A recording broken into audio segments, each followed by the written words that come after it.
మీ అభిరుచికి తగ్గ సరికొత్త డిజైన్లు వెరైటీలతో వస్తోంది SKT gold and diamonds. March 29న జూబ్లీ హిల్స్ లో గొప్ప ప్రారంభం.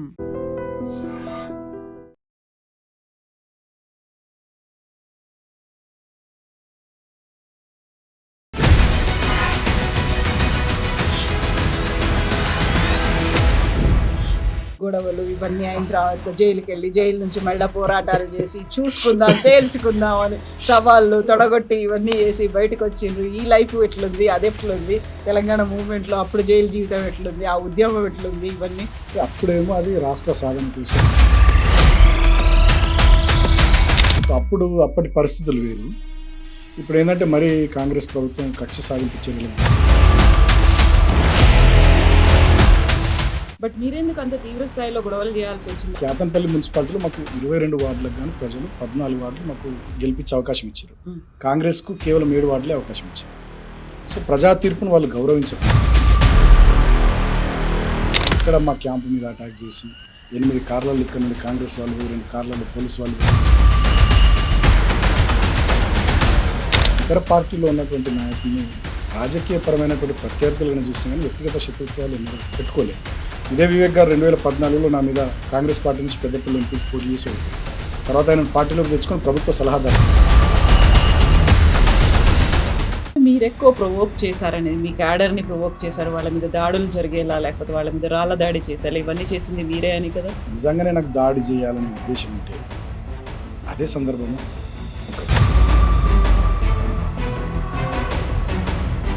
నేను 25 మందితో ఎందుకుంటే 2000 మందిని పెట్టుకుంటున్నాను. నాకు క్యాడర్ లేరా? నాకు బలంగా ఇప్పుడు 900 మంది పోలీసులు ఎందుకున్నారు అన్నప్పుడు అదే మంత్రి వివేక్ ఇంకొక మాట అన్నారు, మీరు ఒక లీడర్ లాగో మాజీ ప్రజాప్రతినిధి లాగో కాదు, ఒక రౌడీ లాగా మీరు వ్యవహరిస్తున్నారు కాబట్టి అలాంటి సిచ్యువేషన్ అక్కడ కనిపించింది అనే మాట. కవిత గారు నేను ఒక మాట చెప్తా, నేను పాత సుమన్ అయితే అసలు వివేక్ కాన్స్టిట్యున్సీలో తిరిగి నాకు ఆ ఉద్దేశమే లేదు. నేను అట్లా ప్రవర్తిస్తలేను. ఆవేశం తగ్గించుకొని కూల్గా ఉండి ఒకసారి ఎంపీ అయినా ఒకసారి ఎమ్మెల్యే అయినా ఇవాళ ప్రతిపక్షంలో ఉన్నాం, ప్రజలు ఇచ్చిన పాత్ర పోషిద్దాం. అక్కడికి వెళ్ళిన తర్వాత సుమన్లో ఏమైనా మార్పు వచ్చిందా? యాజ్ ఇట్ ఈస్గా అలాగే ఉన్నారా? అలాగనే ఉన్నా. కేసులు, కొట్లాటలు, గొడవలు, దెబ్బలు ఏం కొత్త కాదు కదా. యూనివర్సిటీలో ఒకసారి పోలీసులు విపరీతంగా నన్ను కొట్టి చనిపోయినా అనుకున్నాను. ప్రజల దగ్గర నుంచి యాక్సెప్టెన్సీ ఉంది అనేదే కదా సీఎం రేవంత్ రెడ్డి చెప్తున్నమాట. నెక్స్ట్ కూడా నేనే సీఎం అవుతాను, ఆ తర్వాత జమిలీ వచ్చే వరకు ఒక రికార్డ్ తెలంగాణ రాష్ట్రంలో రికార్డు సృష్టించబోతున్నటువంటి సీఎంగా మిగులుతాను అనే మాట చాలా గట్టిగా చెప్తున్నారు ఆయన. అది ఆయన ఓవర్ కాన్ఫిడెన్స్. నేను కూడా ఆయన స్టేట్మెంట్స్ చూస్తున్నాను, నేనే రాజు నేనే మంత్రి. ప్రజాస్వామ్యంలో మహామహులైన భారతదేశంలో ఓడిపోయారు. ఇందిరాగాంధీ గారు ఓడిపోయారు, రామారావు గారు.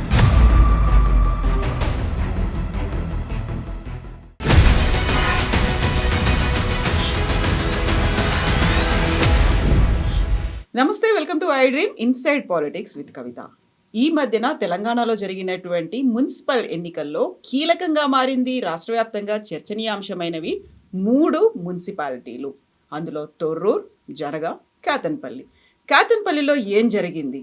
మాజీ ఎంపీ, ఎమ్మెల్యే విప్ అయిన సుమన్ని ఎందుకు జైల్లో వేశారు? బెయిల్ మీద బయటకు వచ్చిన తర్వాత సుమన్ ఏమంటున్నారు? మనతో పాటుగా ఉన్నారు బాల్క సుమన్. హలో, నమస్తే. ఎట్లున్నారు మీరు? Good, fine. మంచిగా అనిపించిందా? ఇది గొడవలు ఇవన్నీ అయిన తర్వాత జైలుకి వెళ్ళి జైలు నుంచి మళ్ళీ పోరాటాలు చేసి చూసుకుందాం తేల్చుకుందాం అని సవాళ్ళు తొడగొట్టి ఇవన్నీ చేసి బయటకు వచ్చిండ్రు. ఈ లైఫ్ ఎట్లుంది, అది ఎట్లుంది, తెలంగాణ మూవ్మెంట్లో అప్పుడు జైలు జీవితం ఎట్లుంది, ఆ ఉద్యమం ఎట్లుంది, ఇవన్నీ. అప్పుడేమో అది రాష్ట్ర సాధన కోసం. చాలా సందర్భాల్లో నేను జైలుకు పోయినా. 226 పైన కేసులు ఉండే ఆ రోజు, మీకు తెలుసు. ఉద్యమంలో మనం కలిసి పనిచేసినాం, మీరు జర్నలిస్ట్గా, స్టూడెంట్ లీడర్గా. సో అప్పటి పరిస్థితులు వేరు. ఇప్పుడు ఏంటంటే మరి కాంగ్రెస్ ప్రభుత్వం కక్ష సాధింపు చర్యలకు దిగుతూ జైలుకు పంపించారు, అక్రమ కేసులు పెట్టిరు, జైల్లో కూడా చాలా ఇబ్బందులు పెట్టిరు. కొంచెం బాధ అనిపించింది అంతే. బట్ మీరెందుకు అంత తీవ్ర స్థాయిలో గొడవలు చేయాల్సి వచ్చింది? అక్కడ ఎంపీ ఉన్నారు, అక్కడ మంత్రి ఉన్నారు, వాళ్ళ మీద మీరు ఒక వాయిస్ వినిపించడం కాదు, మామూలుగా ఒక యుద్ధ వాతావరణం లాగా ఎందుకు కనిపించింది అక్కడ? అసలు దాడులు చేయడం, మీ ప్రోద్బలం ఎక్కువ ఉంది అనేది. వాస్తవానికి మీరు గమనిస్తే నేను 2014 నుంచి 18 వరకు అప్పుడు ఎంపీగా ఉన్నా పెద్దపల్లి. తర్వాత 18 తర్వాత ఎమ్మెల్యేగా చెన్నూరు నుండి ప్రభుత్వ విప్గా ఉన్నాను. మొన్న సరే ఓడిపోయినాం 2023లో, ఇప్పుడు ప్రతిపక్షంలో ఉన్నాం. సో ఎన్నడూ కూడా వివేక్ గారిని కానీ వాళ్ళకి సంబంధించినటువంటి విషయాల్లో గొడవలు చేయడం కానీ అటువంటి ఏం లేదు. 12 సంవత్సరాలు లేనిది ఇప్పుడు ఎందుకు జరిగింది అంటే అక్కడనే ఉంది ఇష్యూ, ఎవరి వల్ల ఫ్లేర్ అప్ అయింది ఏందనేది. సో కేతన్పల్లి మున్సిపాలిటీలో మాకు 22 వార్డులకు గాను ప్రజలు 14 వార్డులు మాకు గెలిపించే అవకాశం ఇచ్చారు. కాంగ్రెస్కు కేవలం 7 వార్డులే అవకాశం ఇచ్చారు. సో ప్రజా తీర్పును వాళ్ళు గౌరవించకుండా 13వ తేదీ ఫిబ్రవరి రిజల్ట్ వస్తే 14వ తేదీ మా కౌన్సిలర్లంతా భద్రాచలం సీతారాముల వారి దర్శనానికి పోతే అక్కడ మా క్యాంపు మీద అటాక్ చేసి 8 కార్లలో ఇక్కడ నుండి కాంగ్రెస్ వాళ్ళు పోయి 2 కార్లలో పోలీసు వాళ్ళు పోయి కౌన్సిలర్లను తీసుకురావాలని ప్రయత్నం చేశారు. రెండవది 16వ తేదీ నాడు ఫిబ్రవరి 16 నాడు చైర్మన్ వైస్ చైర్మన్ ఎన్నికకు మేము పోతున్న క్రమంలో మమ్మల్ని 12:30 లోపల మున్సిపల్ హాల్కి మా కౌన్సిలర్లు చేరకుండా పోలీసులు అడుగడుగున ఆటంకాలు సృష్టించి ఎన్నిక వాయిదా వేశారు తెల్లారికి. సో 17th నాడు ముందు రోజే పోలీసులు నాతో మాట్లాడినారు, మీరు ఎంతమంది వస్తారు ఎన్ని కార్లు, మేము వివరాలు ఇచ్చినాం. కోవలక్ష్మి గారు ఇన్ఛార్జ్కి వచ్చారు, ఎమ్మెల్యే గారు, నేను మాజీ ఎమ్మెల్యేని, మాదొక కారు, మా కౌన్సిలర్లు 3 కార్లలో వస్తారంటే పోలీసులు ఓకే అన్నారు. తీరా మేము వెళ్ళే సమయానికి కేతన్పల్లి ఫ్లైఓవర్ దగ్గర బబ్బెర స్వర్ణలత అని 21వ వార్డు దళిత కౌన్సిలరు, వాళ్ళ అత్త, ఆమెకు చదివే రాదు, ఈమెను మేము కిడ్నాప్ చేసినట్టు పిటిషన్ ఇచ్చిందని ఒక ఫేక్ ఎఫ్ఐఆర్ తీసుకొని వచ్చారు. ఆమె గట్టిగా మాట్లాడింది పోలీసులను, అసలు మా అత్తకు చదివే రాదు, పిటిషన్ ఎట్లా రాసింది, సంతకం ఎట్లా పెట్టింది, ఏమనుకుంటారు మీరు అని ఆమె కోపడ్డది. సో అక్కడ ఘర్షణ స్టార్ట్ అయింది. రైట్, తర్వాత కౌన్సిలర్లను లోపలికి పంపించిన, మేము వెళ్ళొస్తున్నాం, మా ఇంటికి వెళ్ళి రావాలి. ఆ టైంలో నన్ను కోవలక్ష్మి గారిని కౌన్సిల్ హాల్ వైపు పంపించలేరు. సరిగ్గా అదే సమయానికి 10ల సంఖ్యలో మంత్రి వివేక్ గారి కాన్వాయ్ కార్లు, వందలాది మంది కాంగ్రెస్ నాయకులు కార్యకర్తలు వస్తున్నారు. నేను కోవలక్ష్మి గారు ప్రశ్నించినాం, మీరు మమ్మల్ని పోనీయలేరు, మరి ఇదేంది అని మేము అడిగినాం. అడిగితే అక్కడ పోలీసులు మా మీద లాఠీచార్జ్ చేయడం, అటువైపు నుండి కాంగ్రెస్ వాళ్ళు రాళ్ళు వేయడం, అది ఘర్షణ జరిగింది. సో మంత్రి గారు ఆబ్వియస్లీ మంత్రి కదా, ఆయన ఈగో హర్ట్ అయి ఉంటుంది, కేసులు పెట్టిర్రు, జైలుకు పంపించారు. 25 మంది మీద అక్రమంగా కేసులు పెట్టిర్రు. సో జైలుకు పంపించారు, 16 రోజులు నన్ను జైల్లో ఉంచారు. కానీ మీరు ఒకటి గమనించాలి, నేను ఎన్నడూ కూడా ఇతర పార్టీలో ఉన్నటువంటి నాయకుల్ని రాజకీయపరమైనటువంటి ప్రత్యర్థులుగానే చూసినా కానీ వ్యక్తిగత శత్రుత్వాలు ఎన్నడూ పెట్టుకోలే. ఇదే వివేక్ గారు 2014లో నా మీద కాంగ్రెస్ పార్టీ నుంచి పెద్దపల్లి ఎంపీకి పోటీ చేసి ఓడిపోయారు. తర్వాత ఆయన పార్టీలోకి తెచ్చుకొని ప్రభుత్వ సలహాదారు చేసినాం. 2018లో చెన్నూరు నుండి నా మీద కాంగ్రెస్ పార్టీ తరఫున వెంకటేష్ నేత గారు ఎమ్మెల్యే పోటీ చేసి ఓడిపోయారు. తర్వాత ఆయన తెచ్చి పార్టీలోకి పెద్దపల్లి ఎంపీ చేసుకున్నాను. సో నేను ఇతర పార్టీలో ఉన్నటువంటి వాళ్ళని రాజకీయ ప్రత్యర్థులుగా చూసిన తప్ప శత్రువులు ఎన్నడూ చూడలేదు. ఫస్ట్ టైం వివేక్ గారు 2 సంవత్సరాలు నేను ఓడిపోయిన తర్వాత కూడా కాన్స్టిట్యున్సీకి ఎక్కువ పోయింది లేదు. ఆయనకు ప్రజలు గెలిపించారు, అవకాశం ఇచ్చారు, ఆయన డెవలప్మెంట్ చేయనని చెప్పి నేను ఇన్ఫ్యాక్ట్ ఫేర్గా ఉన్నా. అంతేందుకు ఇదే మున్సిపల్ ఎన్నికల్లో చెన్నూరు మున్సిపాలిటీ కూడా ఉంది, 18 వార్డులకు కానీ 11 కాంగ్రెస్ గెలిచింది, మేము కేవలం 4 గెలిచినాం. నేను ప్రజా తీర్పును గౌరవిస్తున్నా అని చెప్పిన, నేను అక్కడ ఏం గొడవలు చేయలే. కానీ ఇక్కడ 22 వార్డులలో 14 వార్డులు మేము గెలిచి కేవలం 7 వార్డులే కాంగ్రెస్ గెలిస్తే ఇక్కడ చైర్మన్ వైస్ చైర్మన్ ఎన్నిక జరగకుండా అడుగడుగున అడ్డంకులు సృష్టించి కౌన్సిల్ హాల్లో మా మహిళా కౌన్సిలర్ల మీద దౌర్జన్యం చేసి బయట మా మీద దాడులు చేసి ఒక విధ్వంసకరమైనటువంటి వాతావరణాన్ని సృష్టించింది మంత్రి గారు. నిజంగానే గొడవలు చేయాలనుకుంటే నేను ప్రధాన ప్రతిపక్షంగా 2 సంవత్సరాలు ఏదైనా గొడవ జరిగిందా? గతంలో 10 ఏళ్లలో వివేక్ గారి మీద మేము గవర్నమెంట్లో ఉన్నప్పుడు ఒక కేసు అన్న పెట్టినా, ఆయన మా పార్టీలో నుంచి వెళ్ళిపోయి బీజేపీలో చేరిండు, కాంగ్రెస్లో చేరిండు, ఎన్నడన్నా ఒక కేసు పెట్టినా నేను? మీకు తెలుసు నేను రాష్ట్ర స్థాయిలో అందరికి ఎంత దగ్గర, ఏ స్థాయిలో ప్రభుత్వంలో పనిచేసినామో మీకు తెలుసు. నేను ఆ రకంగా పోలే. అనవసరంగా ఇక్కడ మంత్రి గారు ఫాల్స్ ప్రెస్టేజ్కి పోయి మా అందరి మీద కేసులు పెట్టి జైలుకు పంపించిండు. ఆ క్రమంలో జరిగినటువంటి ఆయనకు ప్రజా తీర్పు అనుకూలంగా రాకున్నా బలవంతంగా కౌన్సిలర్లను ప్రలోభపెట్టో భయపెట్టో ఏదో ఒకటి చేసి కేతన్పల్లి మున్సిపాలిటీ చైర్మన్ పీఠాన్ని కైవసం చేసుకోవాలని దురుద్దేశంతో ఆయన వ్యవహరించిన తీరు వల్ల ఇవన్నీ కూడా జరిగినాయి. దీని నుండి ఆయన బయటపడడానికి ఆయన ఎంచుకున్న మార్గం ఏంది? పోలీసులు ఉన్నారు, గవర్నమెంట్ వాళ్ళది, ఆయనకు 1000 కోట్లు ఉన్నాయి, వెలుగు ఓ పత్రిక ఉన్నది, V6 ఛానల్ ఉన్నది, జైలుకు పంపించిండు. అంతే తప్ప నేను ఎక్కడ కూడా గొడవలు పెట్టుకోవాలనో లేకపోతే ఏదో చెయ్యాలనో ఆ రకంగా నేను ఎక్కడ పోలే. నిజంగా మీరు గమనిస్తే ఆ వీడియో ఫుటేజెస్ మీరు చూడండి, మా వాళ్ళు రిలీజ్ చేసి సోషల్ మీడియాలో కూడా వచ్చినాయి. 20-25 మంది మేము ఉన్నాం, వాళ్ళు 100 మంది వాళ్ళు ఉన్నారు. 100 మంది ఉన్న వాళ్ళు దాడులు చేస్తారా? 20-25 మంది దాడులు చేస్తారు? మీకు కాకుండా మీరు ఎక్కువ ప్రొవోక్ చేశారనేది, మీ క్యాడర్ని ప్రొవోక్ చేశారు, వాళ్ళ మీద దాడులు జరిగేలా లేకపోతే వాళ్ళ మీద రాళ్ళ దాడి చేసేలా, ఇవన్నీ చేసింది మీరే అని కదా? నిజంగా కవిత గారు మీరు ఒకటి గమనిస్తే, నిజంగానే నాకు దాడి చేయాలనే ఉద్దేశం ఉంటే అదే సందర్భమా? ఒకటి, మంత్రి గారు దొరకరా నియోజకవర్గంలో? ప్రజా సమస్యల మీద వారిని ప్రశ్నించడం కానీ నిలదీయడం కానీ చేయరాదా? ఇతర సందర్భాల్లో ఎప్పుడన్నా అట్లా చేసినామో నెంబర్ 1. నెంబర్ 2, నిజంగానే దాడి చేయడమే మా ఉద్దేశం అయితే నేను 25 మందితో ఎందుకుంటా? 2000 మందిని పెట్టుకుంటా. అక్కడ నాకు క్యాడర్ లేరా? నాకు బలగం లేదా? అట్లా చేయలే కదా. చేసింది మంత్రి గారు. 900 మంది పోలీసులు ఉంటారా అండి? నాకు అర్థం కాదు. 900 మంది పోలీసులు ఆ రోజు, వందల సంఖ్యలో కాంగ్రెస్ వాళ్ళు. ఏం అవసరం అంతమంది ఉండడానికి, అంటే అంతమంది మీరే రావడానికి? అలాంటి సిచ్యువేషన్ ని తీసుకొస్తారని ముందు జాగ్రత్త చర్యలు కదా అక్కడ. సమస్య లేదు. నేను ఇంత ఫెయిర్గా చెప్తున్నా. ఆ రోజు చెప్పిన ఇవాళ చెప్తున్నా. చెన్నూరులో అక్కడి మున్సిపల్ ఎన్నికల్లో ప్రజలు ఇచ్చిన తీర్పుని నేను గౌరవిస్తున్నా అని చెప్పిన. కేతన్పల్లి మున్సిపల్ ఎన్నికల్లో కూడా మంత్రి గారు అక్కడి ప్రజలు ఇచ్చిన తీర్పును గౌరవిస్తే అసలు ఇష్యూయే లేదు కదా. ఎందుకు 22 వార్డుల్లో 14 మాకు వచ్చి, సగం వార్డులు 7 వార్డులు మీకు వచ్చి మీరు ఎట్లా చైర్మన్ వైస్ చైర్మన్ అవుతారు? ఎంత అన్యాయం. పట్టపగలే ప్రజాస్వామ్యాన్ని నువ్వు చంపుతా ఉంటే చూస్తూ మేము శాంతియుత పద్ధతిలో నిరసన తెలుపుతున్నాం. మీ దౌర్జన్యానికి, మీ గుండాగిరికి, పోలీసులను వాడి మీరు ఇష్టం వచ్చినట్టు చేస్తున్నటువంటి తీరుకి. భద్రాచలంలో మా కౌన్సిలర్లను బెదిరించింది వాస్తవం కాదా? మంత్రి గారిని చెప్పమనండి. మంత్రి గారు 17వ తేదీ నాడు చెక్ బుక్ తీసుకొని పోయి మా కౌన్సిలర్లను లోపల ప్రలోభ పెట్టాలనే ప్రయత్నం చేసింది వాస్తవం కాదా? నేను డిమాండ్ చేసిన జిల్లా కలెక్టర్ని, స్పెషల్ ఆఫీసర్ని, ఎన్నిక నిర్వహించిన స్పెషల్ ఆఫీసర్ మందమరి ఎంఆర్ఓని నేను డిమాండ్ చేసిన.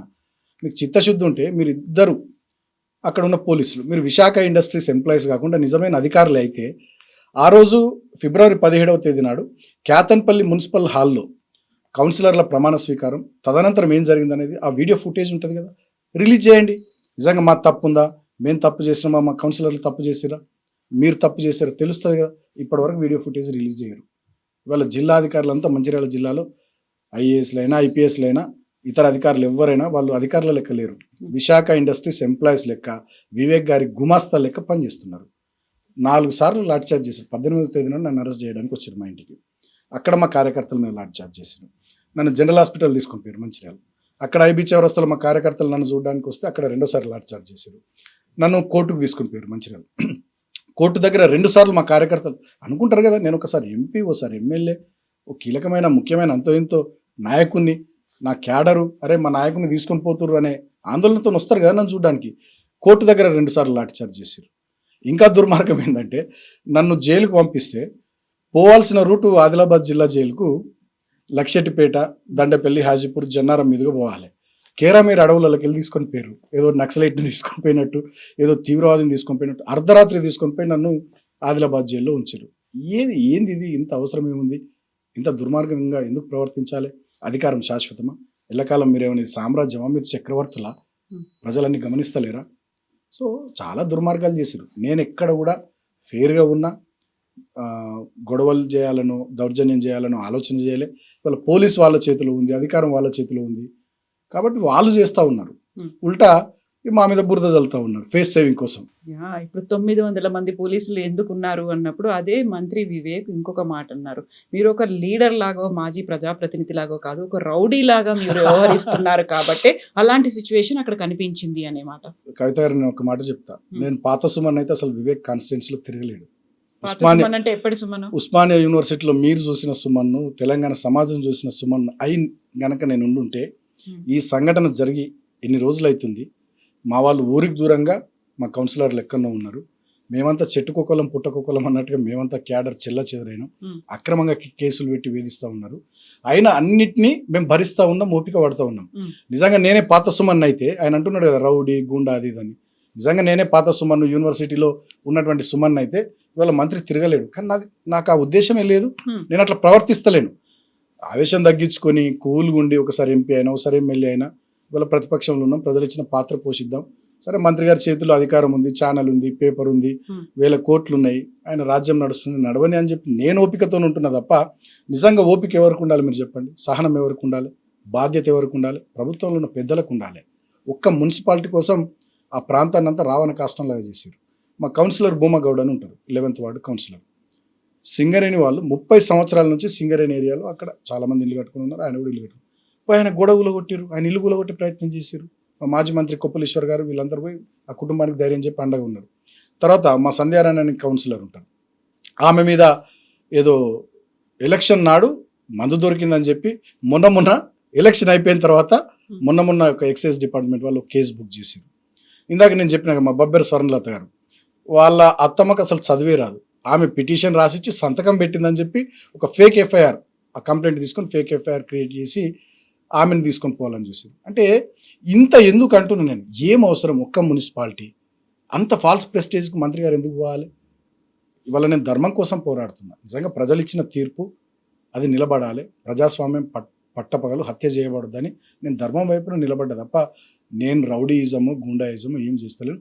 ఇన్ఫ్యాక్ట్ ఒక మంత్రి అయ్యుండి ఆయన కొడుకు ఎంపీ అయ్యుండి వాళ్ళ డబ్బులు ఉన్నాయని అధికారం ఉందనేటటువంటి అహంకారంతో వాళ్ళు రౌడీలు గుండాలాగా వాళ్ళు ప్రవర్తిస్తున్నారు. నేను ఒక మాట అడుగుతా, మీరు చెప్పండి. మేమేదో గొడవలు చేస్తామని ఇంతమంది పోలీసులు ఉన్నారని మంత్రి గారు చెప్పారని మీరు అన్నారు. మరి పోలీసులు ఉండగా 500-600 మంది మీ కార్యకర్తల నాయకులు ఎందుకు రావాలి కేదన్పల్లి మున్సిపాలిటీ కాడికి? ఏం అవసరం? అంతేనా కదా? అంటే గూండాయిజం రౌడీయిజం రెచ్చగొట్టే ధోరణితో ఎవరు వ్యవహారం చేస్తున్నారో దాన్ని బట్టే మనకు అర్థమవుతుంది. 25 మంది ఉన్న మేము 500-600 మంది ఉన్న వాళ్ళ మీద దాడులు చేస్తామా? ఉంటామా? సో నేనేమంటున్నానంటే అంతిమంగా నేను చెప్పేది ఏంటంటే ఈ విషయంలో కేతన్పల్లి సబ్జెక్ట్లో గతంలో కూడా ఎప్పుడు కూడా రౌడీయిజం గుండాయిజం చేయలే. ఆవేశాన్ని కూడా తగ్గించుకొని ప్రజలు ఇచ్చినటువంటి తీర్పును గౌరవించి ఆయనకు అవకాశం ఇచ్చారు ఎమ్మెల్యే మంత్రి నియోజకవర్గం అభివృద్ధి చేయని అని చెప్పి పార్టీ ఇచ్చిన కార్యక్రమాలు కానీ ప్రజలకు సంబంధించిన సమస్యల మీద మాట్లాడడం, మొన్న పంచాయతీ ఎన్నికల్లో పనిచేయడం, మున్సిపల్ ఎన్నికల్లో పనిచేయడం, మా వాళ్ళని గెలిపించుకోవాలి కదా. మా కార్యకర్తలు, మా నాయకులు, మా పార్టీ ప్రతినిధులు వాళ్ళకి అండగా నిలబడాలి కదా. అట్లా పని చేసుకుంటూ పోతున్నాం తప్ప రౌడీయిజం గుండాయిజం నిజంగానే అట్లా అనుకో, నిజంగానే రౌడీయిజమే గుండాయిజమే మేము చేస్తున్నామే అనుకో, రికార్డ్స్ ఉండాలి కదా. వీడియో ఫుటేజ్లో ఫోటోగ్రాఫ్స్ మేము రౌడీయిజము గుండాయిజం ఎక్కడ చేసినామో ఉండాలి కదా, జనానికి చూపెట్టాలి కదా. ఇదే మంత్రి గారు ఏమంటారు, 17వ తేదీ నాడు ఎన్నికను వాయిదేయించారు, మా మీద నేను లాఠీ చార్జ్ చేయించారు, మా మీద రాళ్ళ దాడి చేయించారు. ఇదే మంత్రి గారు చెన్నూరు పోయి ఎమ్మెల్యే క్యాంప్ ఆఫీస్లో ప్రెస్ మీట్ పెట్టి వెంటనే బాల్క సుమన్ మీద హత్యాయత్నం కింద కేసు నమోదు చేయాలని చెప్పిండు.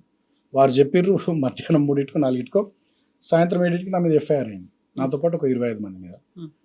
తెల్లారి ఆ రోజు మేము కేతన్పల్లి మున్సిపాలిటీ బంద్కు పిలుపునిచ్చాం, ప్రజా తీర్పును వీరు పరిహాసం చేస్తుందని చెప్పి. తెల్లారి కేతన్పల్లి మున్సిపాలిటీ బంద్ స్వచ్ఛందంగా ప్రజలంతా ముందుకు వచ్చి చేస్తున్నారు, వ్యాపారస్తులు వాళ్ళు వీళ్ళంతా. భయపడి నన్ను ప్రొద్దున అరెస్ట్ చేయకుండా బంద్ అంతా అయిపోయిన తర్వాత మధ్యాహ్నం తర్వాత 3 తర్వాత మా ఇంటికి వచ్చి నన్ను అరెస్ట్ చేశారు. ఈ అరెస్టుల ద్వారా, ఈ అక్రమ కేసుల ద్వారా నన్ను జైల్లో ఒక 16 రోజులు దోమలల్లో పండబెట్టడం ద్వారా మంత్రి గారు సాధించేది ఏంది? అంతిమంగా ఆయన ఈగో సాటిస్ఫై అయి ఉంటుంది తప్ప దానివల్ల ప్రజలకు వచ్చింది ఏంది? నెక్స్ట్ ఏం జరుగుతుందని మీరు అనుకుంటున్నారు? ఇప్పుడు ఎన్నిక అనేది ఉంది అంటే నేనేమంటున్నా, మేము హైకోర్టుకు పోయినాం. మా 14 మంది కౌన్సిలర్స్ పిటిషన్ వేసారు హైకోర్టు. మా 14 మంది కౌన్సిలర్లు స్టేట్ ఎలక్షన్ కమిషన్ కలిసారు. మా మహిళా కౌన్సిలర్లు అక్కడ జరిగినటువంటి దాష్టికం మీద మహిళా కమిషన్ కూడా కలిసి రిప్రజెంట్ చేశారు. సో ఇప్పుడు హైకోర్టుకు డైరెక్షన్ ఇచ్చింది. దాదాపు హైకోర్టు డైరెక్షన్ కూడా పూర్తిగా వస్తుంది నాకు తెలుసు. 3 వారాల లోపల ఎన్నిక పెట్టాలి. ఒకవేళ ఏమన్నా ఇఫ్ నెసెసరీ ఇంకొక 1 వీక్ లోపల కంప్లీట్ చేయాలని చెప్పింది. ఇప్పటివరకు గవర్నమెంట్ అసలు ముందుకే వస్తలేదు. నాట్ ఓన్లీ కేతన్పల్లి, ఇబ్రహీంపట్నంలో అదే పరిస్థితి, ఖానాపూర్లో అదే పరిస్థితి. ఈ 3 మున్సిపాలిటీలు మేమే గెలుస్తాం. 3ఇంట్లో స్పష్టంగా మాకే మెజారిటీ ఉంది బీఆర్ఎస్ పార్టీకి. అందుకనే ఇప్పటికి స్టేట్ గవర్నమెంట్ అంటే as per municipal act state government concurrency ఇవ్వాలి. ఫైల్ సీఎం గారి దగ్గర పెండింగ్లో ఉంది. ఏంది అంటే చూస్తున్నాం చేస్తున్నాం అంటున్నారు. సో హైకోర్టు తీర్పును కూడా, హైకోర్టు డైరెక్షన్ కూడా తుంగలో దొక్కే విధంగా చివరి దాకా దీన్ని ఎంత మేరకు వీలైతే అంత మేరకు లాగాలి. ఈ లోపల కౌన్సిలర్లను ప్రలోభ పెట్టడము, భయపెట్టడము, ఏదో చేయడం ద్వారా వాళ్ళ వైపు తిప్పుకోవాలనేటటువంటి ఒక చిల్లర ప్రయత్నం తప్ప ఇంకోటి కాదు. ఎలక్షన్ పెట్టాలి, తప్పదు. ఎలక్షన్ ఎప్పుడు పెట్టినా డెఫినెట్గా కేతన్పల్లి మున్సిపాలిటీ మేమే గెలుస్తాం. సో ఇంత ఎపిసోడ్ అయిన తర్వాత ఇప్పుడు అక్కడ సిచ్యువేషన్ ఎవరు చేయించారు, ఎవరి వల్ల అయిందని మీరు అనుకుంటున్నారు? మంత్రి గారే. నేను ఏమంటున్నానంటే ఇప్పుడు నేను హుందాగా కవిత గారు నేనేం చెప్పినా, చెన్నూరులో 18 వార్డులలో మీరు కాంగ్రెస్ 11 గెలిచారు, మేము 4 గెలిచినాం, బీజేపీ 2 గెలిచింది, ఒకరు ఇండిపెండెంట్ గెలిచింది.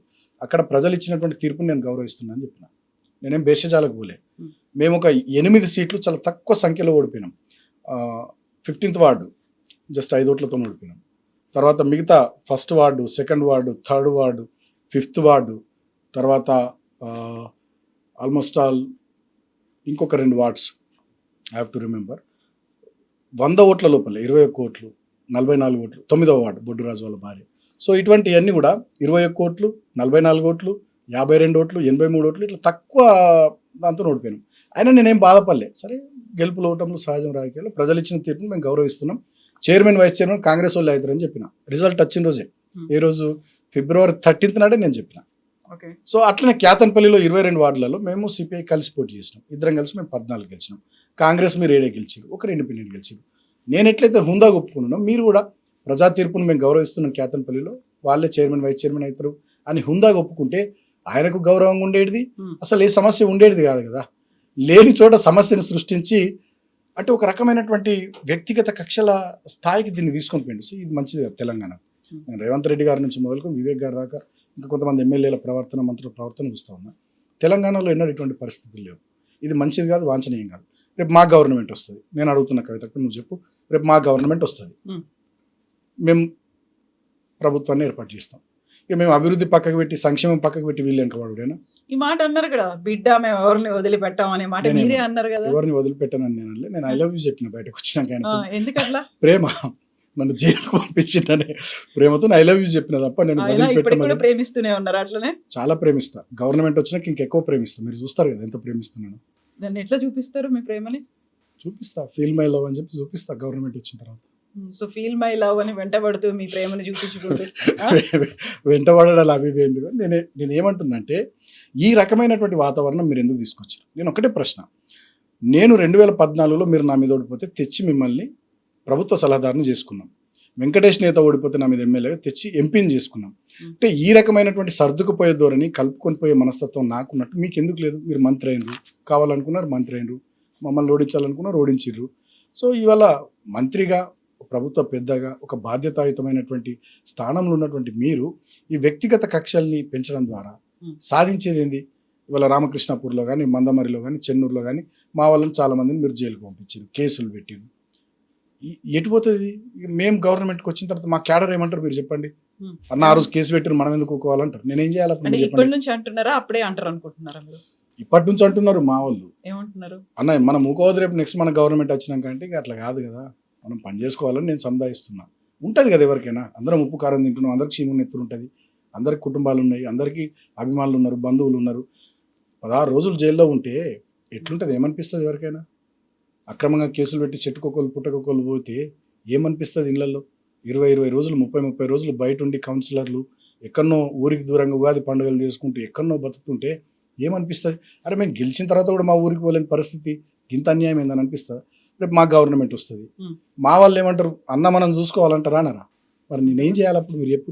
ఇప్పుడు పెట్టిన కేసే మీరు వాళ్ళని ప్రొవోక్ చేసిండ్రని, ఇప్పుడు వాళ్ళు మిమ్మల్ని ప్రొవోక్ చేస్తున్నారు, మన గవర్నమెంట్ వచ్చింది రా చూసుకుందామని అంటారు కదా. నేను అందుకే నేను మొదటి నుంచి చెప్తాను, నా దృష్టి ఏముండే, నేను ఎంపీగా ఉన్నప్పుడు కానీ ఎమ్మెల్యే ఉన్నప్పుడు కానీ నియోజకవర్గం అభివృద్ధి, ప్రజల సంక్షేమం, దీని మీద దృష్టి పెట్టిన. చెన్నూరు ఎమ్మెల్యేగా 1000 కోట్ల నిధులు తీసుకొని పోయి నియోజకవర్గాన్ని అభివృద్ధి చేసిన బ్రహ్మాండంగా. చెన్నూరు రెవెన్యూ డివిజన్ కానీ, అస్నాథ్ పారిపల్లి మండలాలు కానీ, 100 పడకల ఆసుపత్రి కానీ, 50 పడకల ఆసుపత్రి నిర్మాణం పూర్తి చేసుకోవడం కానీ, బస్ డిపో తీసుకొని పోవడం కానీ, జీవో 76 ద్వారా ఒక్క రామకృష్ణాపూర్ కేతన్పల్లి మున్సిపాలిటీ పరిధిలో 3363 కుటుంబాలకు ఇళ్ల పట్టాలు ఇవ్వడం కానీ, మందమర్రి, రామకృష్ణాపూర్, చెన్నూరు లాంటి పట్టణాల అభివృద్ధి కానీ, గ్రామాల అభివృద్ధి, 32 బ్రిడ్జిలు కట్టిన నేను చాలా కార్యక్రమాలు చేసినాం. చెన్నూరు ఎత్తిపోతల పథకం దాదాపు 1600 కోట్లతో 1,00,000 ఎకరాలకు నీళ్ళు ఇచ్చేటటువంటి ప్రాజెక్టుకు కేసీఆర్ గారితో కొబ్బరికాయ కొట్టించిన. సరే దీంట్లో చాలా మంత్రి గారు ఆపిచ్చినారు, చెన్నూరు ఎత్తిపోతల పథకం ఆపిచ్చినారు, నాకు పేరు వస్తుందని బస్ డిపో ఆపిచ్చినారు, చెన్నూరు రెవెన్యూ డివిజన్ ఆపిచ్చినారు, తర్వాత 100 పడకల ఆసుపత్రి నిర్మాణం పనుల్ని స్లో చేసినారు, integrated veg and non veg మార్కెట్ల నిర్మాణాన్ని స్లో చేసినారు. చాలా నేను తెచ్చినటువంటి టీయూఎఫ్ఐడిసి నిధులు, డిఎంఎఫ్టీ నిధులు, ఎస్డిఎఫ్ నిధుల్ని వాటన్నిటిని మాడిఫై చేసి అప్పుడు మేము పెట్టిన వర్క్స్ అన్నింటినీ ఇప్పుడు వాళ్ళు పెడుతున్నట్టుగా కొత్తగా ఏదో జీవోలు తెచ్చి పెడుతున్నట్టుగా బిల్డప్ ఇస్తూ ఉన్నారు. అస్నాథ్ పారిపల్లి మండలాలను ఆపేస్తున్నారు. సో నేనేమో అభివృద్ధి మీద ఫోకస్ చేసి అట్లా పనిచేస్తే ఆయన కక్షపూరితంగా వ్యవహరిస్తున్నాడు. సో రాజకీయాల్లో అధికారం ఎవరికి శాశ్వతం కాదు. ప్రజా జీవితంలో ఉన్న ఒకసారి ప్రతిపక్షంలో ఉంటాం, ఒకసారి అధికార పక్షంలో ఉంటాం. అధికారంలో ఉన్నప్పుడు ప్రజలకు మన కర్తవ్యం ఏంది? అవకాశం ఇచ్చినందుకు మనం అభివృద్ధి చేయాలి, వాళ్ళకి 4 సంక్షేమ కార్యక్రమాలు చేయాలి. అధికారంలో లేనప్పుడు ప్రతిపక్షంగా ఏం చేయాలి? అధికారం మీద ప్రజల తరపున ఒత్తిడి తీసుకురావాలి. ఇవి రెండే ఉంటాయి తప్ప వ్యక్తిగతమైన కక్షలు పెట్టుకుని సాధించేది ఏంది? నేను అంటున్నాను, నా ఏజ్ 42 ఏళ్ళు, ఇంకా 30-35 ఏళ్ళు యాక్టివ్ పాలిటిక్స్లో ఉంటా. నేనేం చేయాలి చెప్పురు? ఇక మీరు రేపటి రోజున గవర్నమెంట్ వచ్చినాక మీరే చెప్పురు. ఏం చేద్దాం అనుకుంటున్నారు మీరు? నేను మంచిగా ప్రజలకు సేవ చేద్దాం అనుకుంటున్నా, కానీ మీరేం చేస్తున్నారు? మీరు గెలిచి అధికారంలో ఉన్న వాళ్ళు ప్రజలకు సేవ చేసుకుంటే అసలు ఈ లుల్లులు ఎక్కడి, ఈ పంచాయతీలు ఎక్కడి? మీ పార్టీ మీరు, మీ పాలసీస్ మా పార్టీ మేము, మా పాలసీస్ మేము. ఎలక్షన్స్ వచ్చినప్పుడు కొట్లాడతాం, ప్రజలు ఎట్లా తీర్పిస్తే దాని ప్రకారం మనం ముందుకు సాగాలి తప్ప ఈ రకంగా మమ్మల్ని జైళ్ళల్లో పెట్టి, అక్రమంగా నిర్బంధించి, కేసులు పెట్టి, లాఠీ చార్జీలు చేసి, సతాయించి, చివరికి నేను జైలుకు పోతే జైల్లో నాకు బ్లాంకెట్ ఇయర్ 4 రోజుల దాకా. మొత్తం దోమలు. హరీష్ అన్న వచ్చినాడు, తర్వాత కేటీఆర్ అన్న వచ్చినాడు. నేను సూపరింటెండెంట్ అడిగిన, దోమల బ్యాట్ అని ఇప్పారు, దోమల కాయల్స్ అని ఇప్పారు. మేము పోయిన రోజు 4 ఒకటే బ్యారెక్లు ఉంచారు. నాకు ఒక కుర్చీ ఇచ్చారు కూర్చోవడానికి, 4 కొత్త ప్లేట్లు ఇచ్చారు. రాత్రి పడుకొని తెల్లారు లేసరికి 4 కొత్త ప్లేట్లు మాయం, కుర్చీ మాయం. ఏంటంటే లోపల సీసీటీవీ కెమెరా పైకి వెళ్ళి అధికారులు మానిటర్ చేస్తున్నారు, ఎందుకు చేరిచ్చిర్రు, ఎందుకు కొత్త ప్లేట్లు ఇచ్చారు, అందరిని ఎందుకు ఒక దగ్గర ఉంచారు. సో ఇన్ని రిస్ట్రిక్షన్స్. నాకు థ్రోట్ ఇన్ఫెక్షన్ వచ్చింది, ఒక 2-3 రోజులు నాకు ట్యాబ్లెట్లు ఇవ్వలేదు. ఇంత సతాయిస్తే వ్యక్తిగతంగా ఏం సాధించేది ఏంది అంతిమంగా? సో ఇప్పటికైనా నేను ఏమంటున్నా మంత్రి గారిని, మీరు దృష్టి పెట్టాల్సింది అభివృద్ధి మీద. మీరు ఆనాడు ఏం చెప్పారు, అధికారంలోకి రావడానికి 6 గ్యారంటీలు అన్నారు, 420 హామీలు అన్నారు, వివిధ డిక్లరేషన్లలో చాలా మాటలు ఇచ్చారు ప్రజలకు. వాటి మీద శ్రద్ధ పెట్టండి. స్వంతంగా వీరేం చెప్పారు, పెద్ద ఫ్యాక్టరీ పెడతాడు చెన్నూరు నియోజకవర్గం, ఇప్పటిదాకా పెట్టాలి. రాయబారీలో పెట్టిండు, మంత్రి పదవి కొట్టిండు. తర్వాత 45,000 ఉద్యోగాలు ఇస్తున్నారు, ఒక్కరికి ఉద్యోగం రాలేదు. వీళ్ళ కుటుంబంలో 3 ఉద్యోగాలు వచ్చినాయి. ఆయనకు మంత్రి వచ్చింది, వాళ్ళ కొడుకు ఎంపీ వచ్చింది, వాళ్ళ అన్నకు బెల్లంపల్లి ఎమ్మెల్యే వచ్చింది. రామకృష్ణపూర్ మందమరి మధ్యలో 100 పడకల ఆసుపత్రి కడుతున్నాడు, చిన్న పిహెచ్సి బిల్డింగ్ కూడా కట్టలేడు. ఇట్లా చెప్పుకుంటూ పోతే ఆనాడు అధికారంలోకి రావడానికి ఎన్ని ఆపద మొక్కులు మొక్కిండ్రో మంత్రి గారు. వాళ్ళు అధికారంలోకి వచ్చినాక వాటన్నిటిని విస్మరించి నా మీద పడుతూ ఉన్నాడు, మా పార్టీ మీద పడుతూ ఉన్నాడు. సాధించేది ఏంది? మీ ఫోకస్ దేని మీద ఉండాలి? చెన్నూరు ప్రజలు సుమన్ను జైల్లో పెట్టేందుకు ఓటేసిరు మీకు.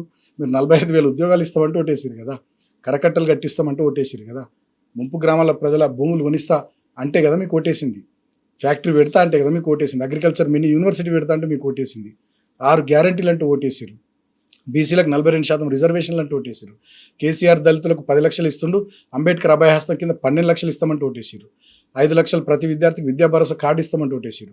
2 ఏళ్లలో మొదటి సంవత్సరంలోనే 2 లక్షల ఉద్యోగాలు, ప్రతి నిరుద్యోగికి 4,000 నిరుద్యోగ వృత్తి ఇస్తామంటే ఓటేసారు. అవన్నింటిని విస్మరించి సుమన్ మీద కేసులు పెట్టుడు, సుమన్ను జైల్లో పెట్టుడు, మా క్యాడర్ని ఇబ్బందులు పెట్టుడు. ఇంకా దారుణం ఏంటంటే ఇవాళ బీఆర్ఎస్వి వాళ్ళు ఏదో అసెంబ్లీ ముట్టడి కార్యక్రమం పెట్టుకున్నారు. వాళ్ళు పెట్టుకునేది ఎక్కడ, హైదరాబాద్లో, ఫీజు రియంబర్స్మెంట్ అంశం మీద. చెన్నూరులో మా వాళ్ళని అరెస్ట్ చేసి అర్ధరాత్రి స్టేషన్లలో కూర్చోబెడతారు. చెన్నూరు పోలీస్ స్టేషన్లో, రామకృష్ణపూర్ పోలీస్ స్టేషన్లో, మందమరి పోలీస్ స్టేషన్లో. అక్కడ నుంచి వచ్చి ఇక్కడ ఏమైనా గొడవ చేస్తారేమో అని. ఇంకా ఇక్కడ మాకు లేరని అక్కడ నుంచి వచ్చి గొడవ చేయాలా? ఇది కేవలం కక్ష సాధింపు. నేను అనేది ఏంటంటే, ఇప్పుడు మేము కూడా గతంలో గవర్నమెంట్లో ఉన్నప్పుడు చాలామంది అసెంబ్లీ ముట్టడి కార్యక్రమాలు తీసుకుంటారు. సహజంగా అసెంబ్లీ ముట్టడి అంటే ఏంది, అసెంబ్లీ జరుగుతున్నప్పుడు ఆ అంశం మీద ఫోకస్ రావడానికి, ప్రభుత్వం దృష్టికి, ప్రజల దృష్టికి అంశాన్ని హైలైట్ చేయడానికి తీసుకునే కార్యక్రమాలు ఇవి. అరెస్ట్ చేస్తారు, మళ్ళీ వదిలిపెడతారు, నడుస్తూనే ఉంటుంది. చెన్నూరులో అరెస్టులు చేయాల్సిన అవసరం ఏముంది నాకు అర్థం కాదు. అంటే మంత్రి గారి కక్ష సాధింపు ఎట్లున్నదంటే, మొత్తం పోలీసులకు వారే మాట్లాడతారు. వారి పిఏ ఒక ఆయన ఉంటాడు రమణారావు అని, ఆయన గన్మెన్ ఒక ఆయన ఉంటాడు రవి అని, మొత్తం వాళ్ళే. ఏదైనా ప్రోగ్రామ్ ఉంటే చాలు పోలీసులకు ఫోన్లు చేస్తారు.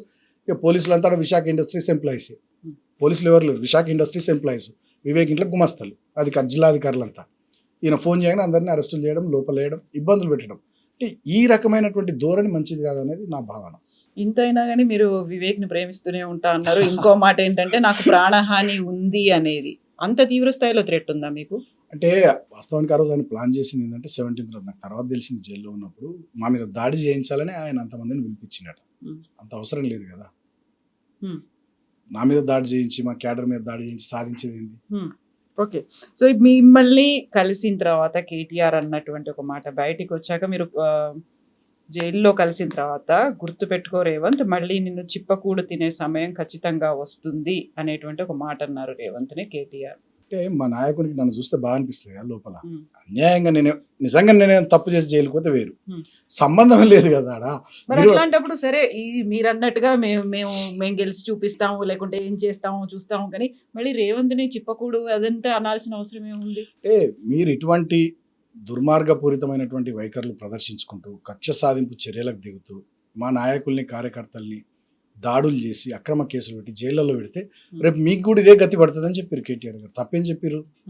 కంపల్సరీ తినాల్సిందే వాళ్ళంతా చిప్పకూడదు. మీరు చూస్తారు కదా. కానీ ఆయన వివేక్ని ఏమనలేదు కదా, డైరెక్ట్ గా సీఎం ఎందుకన్నారు? అంటే సీఎం అయినా వివేక్ అయినా ప్రభుత్వ పెద్దలే కదా. ఇప్పుడు నడిచింది ఈయన, నడిపించింది ఆయన, ఇద్దరు కలిసే కదా చేసింది. మధ్యలో ఏదో నేను పేపర్లో చూసినట్టు ఏదో 19 కేసులు నా మీద తిరగదోడు, ఏదో పీడీ యాక్ట్ పెట్టాలని కూడా ప్లాన్ చేశారట. గంత అవసరం ఉంది సుమన్ మీద? అంత ప్రేమ ఎందుకు రేవంత్ కానీ వివేక్ కానీ? సో అక్కడికి వెళ్ళిన తర్వాత సుమన్లో ఏమైనా మార్పు వచ్చిందా? యాజ్ ఇట్ ఈస్ గా అలాగే ఉన్నారా? అంటే మార్పు ఏముంది, నేను న్యాచురల్గానే ఉన్నా. నాకు ఈ ఇబ్బందులు, కష్టాలు, జైళ్ళు, కేసులు, కొట్లాటలు, గొడవలు, దెబ్బలు ఇవేం కొత్త కాదు కదా. యూనివర్సిటీలో ఒకసారి పోలీసులు విపరీతంగా నన్ను కొట్టారు, చనిపోయినా అనుకున్నా. తర్వాత కూడా 2-3 సందర్భాల్లో నా మీద లాఠీ చార్జ్ అయింది. తర్వాత నన్ను చాలా సందర్భాల్లో జైళ్ళలో పెట్టారు. 100 కేసులు, more than 226 కేసెస్ నా మీద పెట్టారు. నన్ను ఉంచని పోలీస్ స్టేషనే లేదు హైదరాబాద్లో. చివరికి అసెంబ్లీ ముందర ఉండే CCS డార్క్ సెల్లో కూడా నన్ను 2 days పెట్టారు. చిన్న ఉంటుంది డార్క్ సెల్, ఇంతంతే ఉంటుంది చాలా. అక్కడనే తినాలి, అక్కడనే మలమూత్రాలు విసర్జించాలి, దాంట్లో పడుకోవాలి. అటువంటి దాంట్లో కూడా నన్ను 2 డేస్ అంటే మెంటల్గా ఇబ్బంది పెట్టాలనేటటువంటి, టార్చర్ చేయాలనేటటువంటి ఆలోచనతో ఉద్యమ సమయంలో మీకు గుర్తు చేస్తున్నప్పుడు హైదరాబాద్ సిరిఫామార్ అనే ప్రోగ్రామ్ తీసుకున్నాం మనం. టీఆర్ఎస్ విద్యార్థి విభాగం అధ్యక్షుడిగా నేను హైదరాబాద్లోని అన్ని కాలేజెస్లో మీటింగ్స్ పెడుతూ చివరి ప్రోగ్రామ్ ఇందిరా ప్రియదర్శన్ ఆడిటోరియంలో కేటీఆర్ నన్ను పిలిచిపెట్టిన. సో దానికి కొంచెం ముందుగా హైదరాబాద్ సిరిఫామార్ అనే ప్రోగ్రామ్ తీసుకోవడానికి కొంచెం ముందుగా అట్లా కూడా టార్గెట్ చేసి నన్ను డార్క్ సెల్లో పెట్టారు. ఏమైంది, నేను వీటికి నేను భయపడను. నేను ఇప్పుడు కూడా నేనేమంటున్నా, ఇంకా 2-3 సార్లు ఇంకా 2 నెలల టైం ఉంది, ఇంకా 2-3 సార్లు పంపిస్తారు కావచ్చు జైలుకు. నేను మెంటల్గా ప్రిపేర్ అయి ఉన్నా. జైళ్ళకు కేసులకు భయపడడం కాదు, కానీ నేను ఏమంటున్నంటే ఇప్పటికైనా ఈ ధోరణి, ఈ వ్యక్తిగత కక్షపూరితమైనటువంటి వైఖరిని విడనాడి ప్రజలకు మీరు ఏం చెప్పారో ఆ పనులు చేయండి అని కోరుతున్నా తప్ప, ఇప్పుడు నన్ను పంపించిర్రు ఏమొచ్చింది, ఈగో సాటిస్ఫై అయింది తప్ప దానివల్ల ప్రజలకు ఏమొచ్చింది, మీకేమొచ్చింది? మీరు తర్వాత కేసీఆర్ని కలిసి వచ్చారు ఫామ్ హౌస్కి వెళ్ళి, ఏమన్నారు ఆయన? సారు ఫీల్ అయిన కొంచెం, ఏం కాదన్నా మన టైం వస్తుంది, 16 రోజులు నేను జైలు ఉంచారు కదా, చూసుకుందాం, మన టైం వస్తుంది, గట్టిగా ఉండి బిడ్డ, ధైర్యంగా ఉండి, పార్టీ మొత్తం నీవు అనుకుంటుంది అని చెప్పారు. సో పార్టీ మొత్తం నిజంగా కూడా కేసీఆర్ గారు ఎప్పటికప్పుడు మా అడ్వకేట్స్కి మాట్లాడడం ఏం జరుగుతుంది ఏంది సారే మానిటర్ చేశారు. కేటీఆర్ గారు, హరీష్ గారు వీళ్ళంతా కూడా జైలుకి వచ్చి నన్ను పరామర్శించి గట్టిగా ఉండమని చెప్పారు. సో పార్టీ మొత్తం సపోర్ట్గా ఉంది. ఆ రోజు లంచ్కి పిలిచినారు సార్, లంచ్కి పిలిచి కొంచెం ఫీల్ అయినారు. 16 రోజులు ఉంచి అంటే అన్యాయమైన కేసు కదా, అక్రమమైన కేసు. నంబర్స్ క్లియర్గా కనబడుతున్నాయి కదా, 22లో 14 మాకు 7 వాళ్ళకు ఎలక్షన్ చైర్మన్ వైస్ చైర్మన్ కానియకుండా ధర్మం కోసం గుట్లన్న నన్ను తీసుకొని పోయి 16 రోజులు జైల్లో పెట్టిరనే దూరంతో వారు కొంచెం మన టైం వస్తుందిరా, నువ్వు గట్టిగా ఉండి ఏం కాదు, తెలుసు సార్కు నాకుండే క్లోజ్నెస్ మీకు తెలుసు కదా, ధైర్యం చెప్పారు. కలిసి భోజనం చేసినాం, ఒక 1.5 hours స్పెండ్ చేసినాం. సో గట్టిగా ఉండమన్నారు, ఇట్లనే ఫైట్ చేద్దాం, ఏం కాదు, మ్యాటర్ ఆఫ్ 2 years కదా బిడ్డ, ఏం కాదన్నారు. సో ఈ ఫైట్ ఇట్లానే కంటిన్యూ చేస్తుంటారా? ఇక మా బాధ్యత ఇప్పుడు ప్రధాన ప్రతిపక్షంగా మా పని ఏంది, ప్రజా సమస్యల మీద ప్రజల కోసం మాట్లాడడం, కొట్లాడడం, ఈ ప్రభుత్వాన్ని నిలదీయడం, అసెంబ్లీ వేదికగా కానీ, బయట ఫోరమ్స్లో కానీ, ప్రజాక్షేత్రంలో కానీ. ఆ పని కంటిన్యూ చేయాల్సిందే కదా. ప్రజలు మాకు ఇచ్చిన పాత్రనే, ప్రధాన ప్రతిపక్ష పాత్రనే అది కదా. కొట్లాడు ఈసారి మీరు అని ఇచ్చిర్రు, పోయిన 2 టర్ములు మీరు పని చేయరు మాకోసం అని ఇచ్చారు, ఈసారి మాకోసం కొట్లాడు అని ఇచ్చారు. అప్పుడు 10 ఏళ్ళ అవకాశం ఇస్తే పని చేసిన వాళ్ళకు ఇప్పుడు కొట్లాడమనే పాత్ర ఇస్తే కొట్లాడుతుంది. సో ఇప్పుడు సుమన్ దగ్గర నుంచి కొంచెం మళ్ళీ మనం అదర్ ఇష్యూస్ కూడా మాట్లాడితే, మీరు జైలు నుంచి వచ్చిన తర్వాత న్యాయం గెలిచింది, ధర్మం గెలిచింది, ఇట్లాంటి మాటలు అన్నారు కదా. కరెక్ట్గా అవే మాటల్ని కవిత కూడా అన్నారు. బెయిల్ మీద బయటకు వచ్చిన తర్వాత సత్యమేవ జయతే అన్నారు, సత్యమే గెలిచింది అని అన్నారు. బట్ మళ్ళీ సిబిఐ విచారణ కోసం పిలిచింది, ఇంటి దగ్గరకు వచ్చిండ్రు, హైకోర్టు కూడా దాన్ని మళ్ళీ రీవోక్ చేయమని అన్నది. అక్కడ ఏమవుతుంది, దాని గురించి ఏమైనా కేసీఆర్ మాట్లాడినరా? సార్ నాతో నేను మాట్లాడాను. వాస్తవానికి ఇన్ఫ్యాక్ట్ అది లిక్కర్ పాలసీ అనేది ఢిల్లీ ప్రభుత్వం తీసుకొచ్చిన ఒక విధానపరమైనటువంటి నిర్ణయం. దాంట్లో ఏం లేదు, కేవలం మా పార్టీని బదనం చేయడానికి, అక్కడ ఆమ్ ఆద్మీ పార్టీని ఇబ్బంది పెట్టడానికి ఆనాడు బీజేపీ కేంద్రంలో ఉన్నటువంటి ప్రభుత్వం కక్షపూరితంగా, కుట్రపూరితంగా పెట్టినటువంటి కేసు. ఏముంది దాంట్లో? ఇప్పటివరకు ఏమైనా దొరకబట్టిర్రా, ఏమైనా ఆధారాలు చూపెట్టగలిగిర్రా? ఏం లేదు. అదొక స్టేట్ గవర్నమెంట్ పాలసీ. ఆ స్టేట్ గవర్నమెంట్ పాలసీలో అక్కడ ఉన్నటువంటి ఆమ్ ఆద్మీ పార్టీని కానీ, ఇక్కడ ఉన్నటువంటి బీఆర్ఎస్ పార్టీని ఇబ్బంది పెట్టాలని అన్యాయంగా పెట్టినటువంటి కేసు. అదో పిచ్చి కేసు. దాంట్లో ఏముంది? అసలు ఏం లేదు. కేవలం మమ్మల్ని బదనాం చేయడానికి మా ప్రభుత్వాన్ని, అక్కడ ఆమ్ ఆద్మీ ప్రభుత్వాన్ని, ఈ 2 పార్టీలను టార్గెట్ చేసి భారతీయ జనతా పార్టీ చేసినటువంటి కుట్ర. అదే లిక్కర్ కేసు తప్ప అది కేసు కాదు, పాడు కాదు. అదొక పాలసీ, ఢిల్లీ ప్రభుత్వం యొక్క పాలసీ. వివిధ రాష్ట్రాలు వివిధ అంశాలలో ఎట్లయితే పాలసీలు ఫార్ములేట్ చేసుకుంటే వాళ్ళు అట్లా చేసుకున్నటువంటి ఒక పాలసీ. ఇన్ని రోజులైంది, ఏమైనా తెలుసగలిగిరా నిజంగా? మీరు చెప్పండి, నిజంగానే దాంట్లో ఏమైనా ఉంటే ఆగుతుందా? సో ఇప్పుడు మళ్ళీ ఆ కేసును తిరగదోడే ప్రయత్నాలు జరుగుతున్నాయి అనేది రౌజ్ ఎవెన్యూ కోర్టు దాన్ని కొట్టేసింది అనే మాట. ఆ తర్వాత వినిపించినటువంటి బోల్డ్ అని రాజకీయంగా వ్యాఖ్యలు, స్టేట్మెంట్స్ అనేవి వచ్చాయి. బీఆర్ఎస్ పార్టీ ఓటమికి ఆ కేసే కారణమైందా, దాని ఆనెస్ట్ కారణమైందా? అంటే ఆ రోజుల్లో మమ్మల్ని బదనం చేయడానికి, మా పైన దుష్ప్రచారం చేయడానికి, అక్కడ ఆమ్ ఆద్మీ పార్టీ మీద కానీ, ఇక్కడ బీఆర్ఎస్ పార్టీ మీద కానీ దుష్ప్రచారం చేయడానికి దాన్ని ఒక అస్త్రంగా భారతీయ జనతా పార్టీ, కాంగ్రెస్ పార్టీలు వాడుకున్నాయి. తెలంగాణ ప్రజా జాగృతి అనేటువంటి ఒక పేరుతో కవిత పార్టీ పెట్టబోతోంది అనేది. గతంలో తెలంగాణ రాష్ట్ర సమితి, ఆ తర్వాత భారత రాష్ట్ర సమితి. మీరేమో తెలంగాణని వదిలేశారు. మేమేమో వదిలేయలే, తెలంగాణ మా గుండెలో ఉంది, మీ గుండెల్లో ఉంది, తెలంగాణ మా గుండెల్లో ఉంది. తెలంగాణ అంటే కేసీఆర్, కేసీఆర్ అంటే తెలంగాణ. Telangana emotion KCR, KCR emotion Telangana. అది ఎటు పోదు. భారత రాష్ట్ర సమితి అన్నంత మాత్రం తెలంగాణను విస్మరించినట్టు కాదు.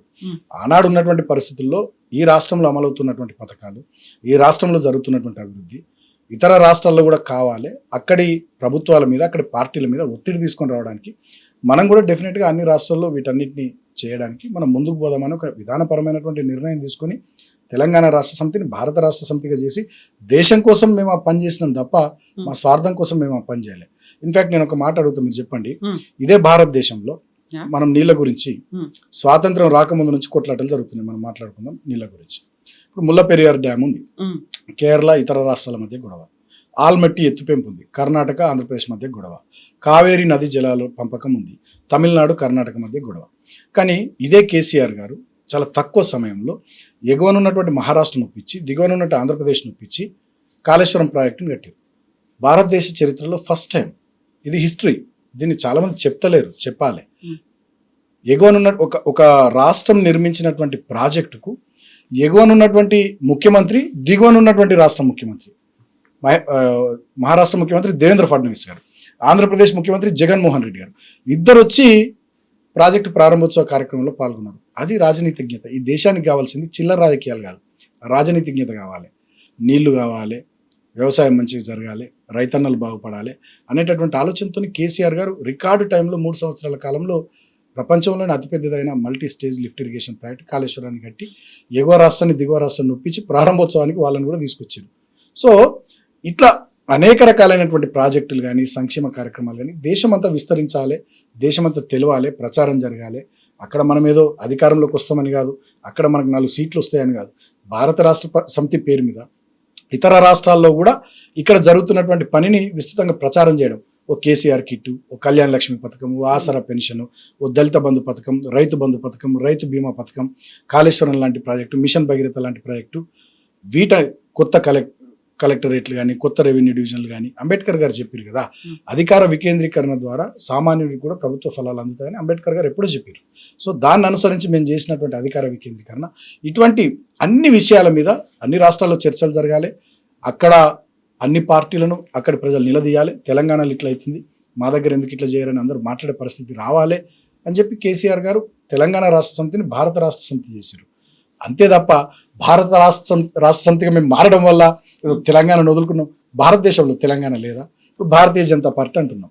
భారతీయ జనతా పార్టీ వాళ్ళు దేశమంతా అనేక రాష్ట్రాల్లో విస్తరించారు కదా, వాళ్ళకి లేని ప్రశ్న మాకెందుకు వస్తుంది? కాకపోతే వాళ్ళ పేరు మార్చుకోలే కదా. ఫస్ట్ తెలంగాణ రాష్ట్ర సమితి, ఆ తర్వాత భారత రాష్ట్ర సమితి. ఒక దేశవ్యాప్తంగా ఇప్పుడు తెలంగాణలో చేసినటువంటి ఈ పథకాలు కావచ్చు, సంక్షేమ కార్యక్రమాలు ఇవన్నీ అమలు చేద్దాము దేశవ్యాప్తంగా అనుకున్నప్పుడు అక్కడ యాక్సెప్టెన్స్ రాలేదు, ఇక్కడ ప్రభుత్వం కూడా కోల్పోయింది. అది కూడా టీఆర్ఎస్ని బీఆర్ఎస్కు మార్చిన తర్వాత వచ్చినటువంటి ఎన్నికల్లో ఓడిపోయింది.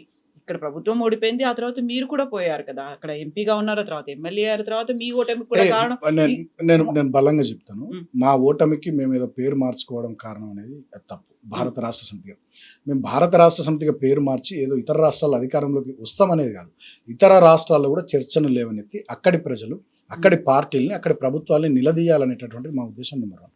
నెంబర్ 2, కాలం కలిసి వచ్చి ఎంపీ సీట్లు ఎక్కువ వస్తే ఇతర రాష్ట్రాల్లో మన రాష్ట్రంలో కలిసి కేంద్రంలో ఇవాళ మీరు చూడరు, చంద్రబాబు నాయుడు గారు ఆంధ్రప్రదేశ్ ముఖ్యమంత్రి ఉన్నారు, వారు ఇప్పుడు ఢిల్లీలో కీలకమైన స్థానంలో వారి పార్టీ ఉంది కాబట్టి వాళ్ళు ఎట్లా నిధులు తీసుకొని పోతున్నారు మనం చూస్తున్నాం.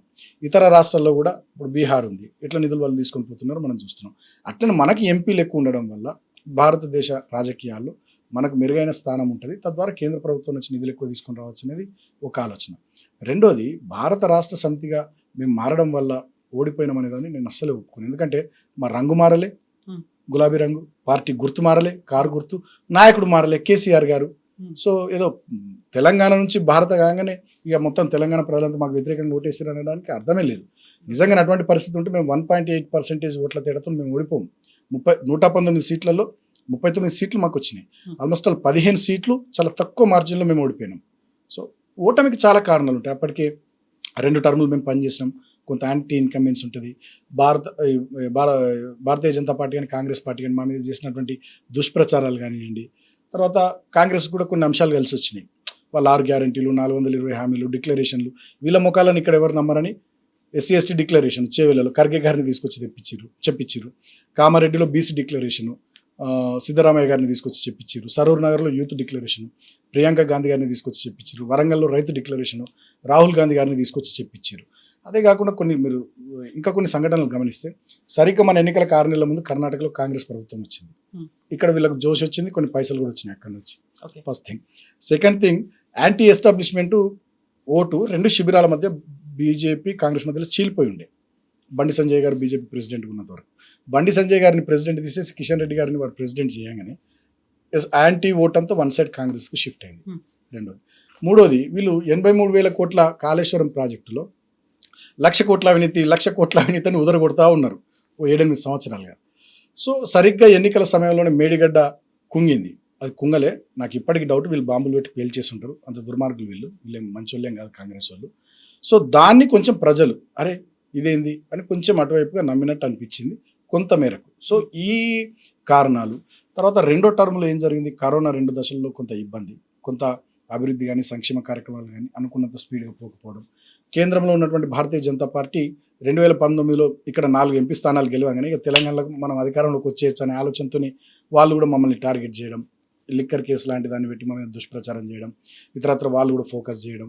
సో మా గవర్నమెంట్ని డిస్టెబిలైజ్ చేయాలని ఎమ్మెల్యేల కొనుగోలు కోసం ప్రయత్నాలు చేయడం, ఇట్లా మాకు నిధులు సమయానికి ఇవ్వకపోవడం, అనేక రకాలైనటువంటి ఇబ్బందులు, ఇవన్నీ కలిసి మా ప్రభుత్వం మేము పోవడానికి కారణమైంది తప్ప. మీకు కూడా యాంటీ ఇన్కంబెన్సీ వచ్చిందా? అక్కడ ఏం జరిగింది? మీరెందుకు ఓడిపోయారు? ఒకసారి ఎంపీ, ఒక తర్వాత ఎమ్మెల్యే అయ్యారు. అంటే మా కోల్ బెల్ట్ ఏరియానే, మీరు బెల్లంపల్లి నుంచి మొదలుకుంటే సత్తుపల్లి వరకు ఎంటైర్ కోల్ బెల్ట్ ఏరియా మాకు స్పష్టంగా కొంచెం ముందు నుంచి కనబడుతుంది.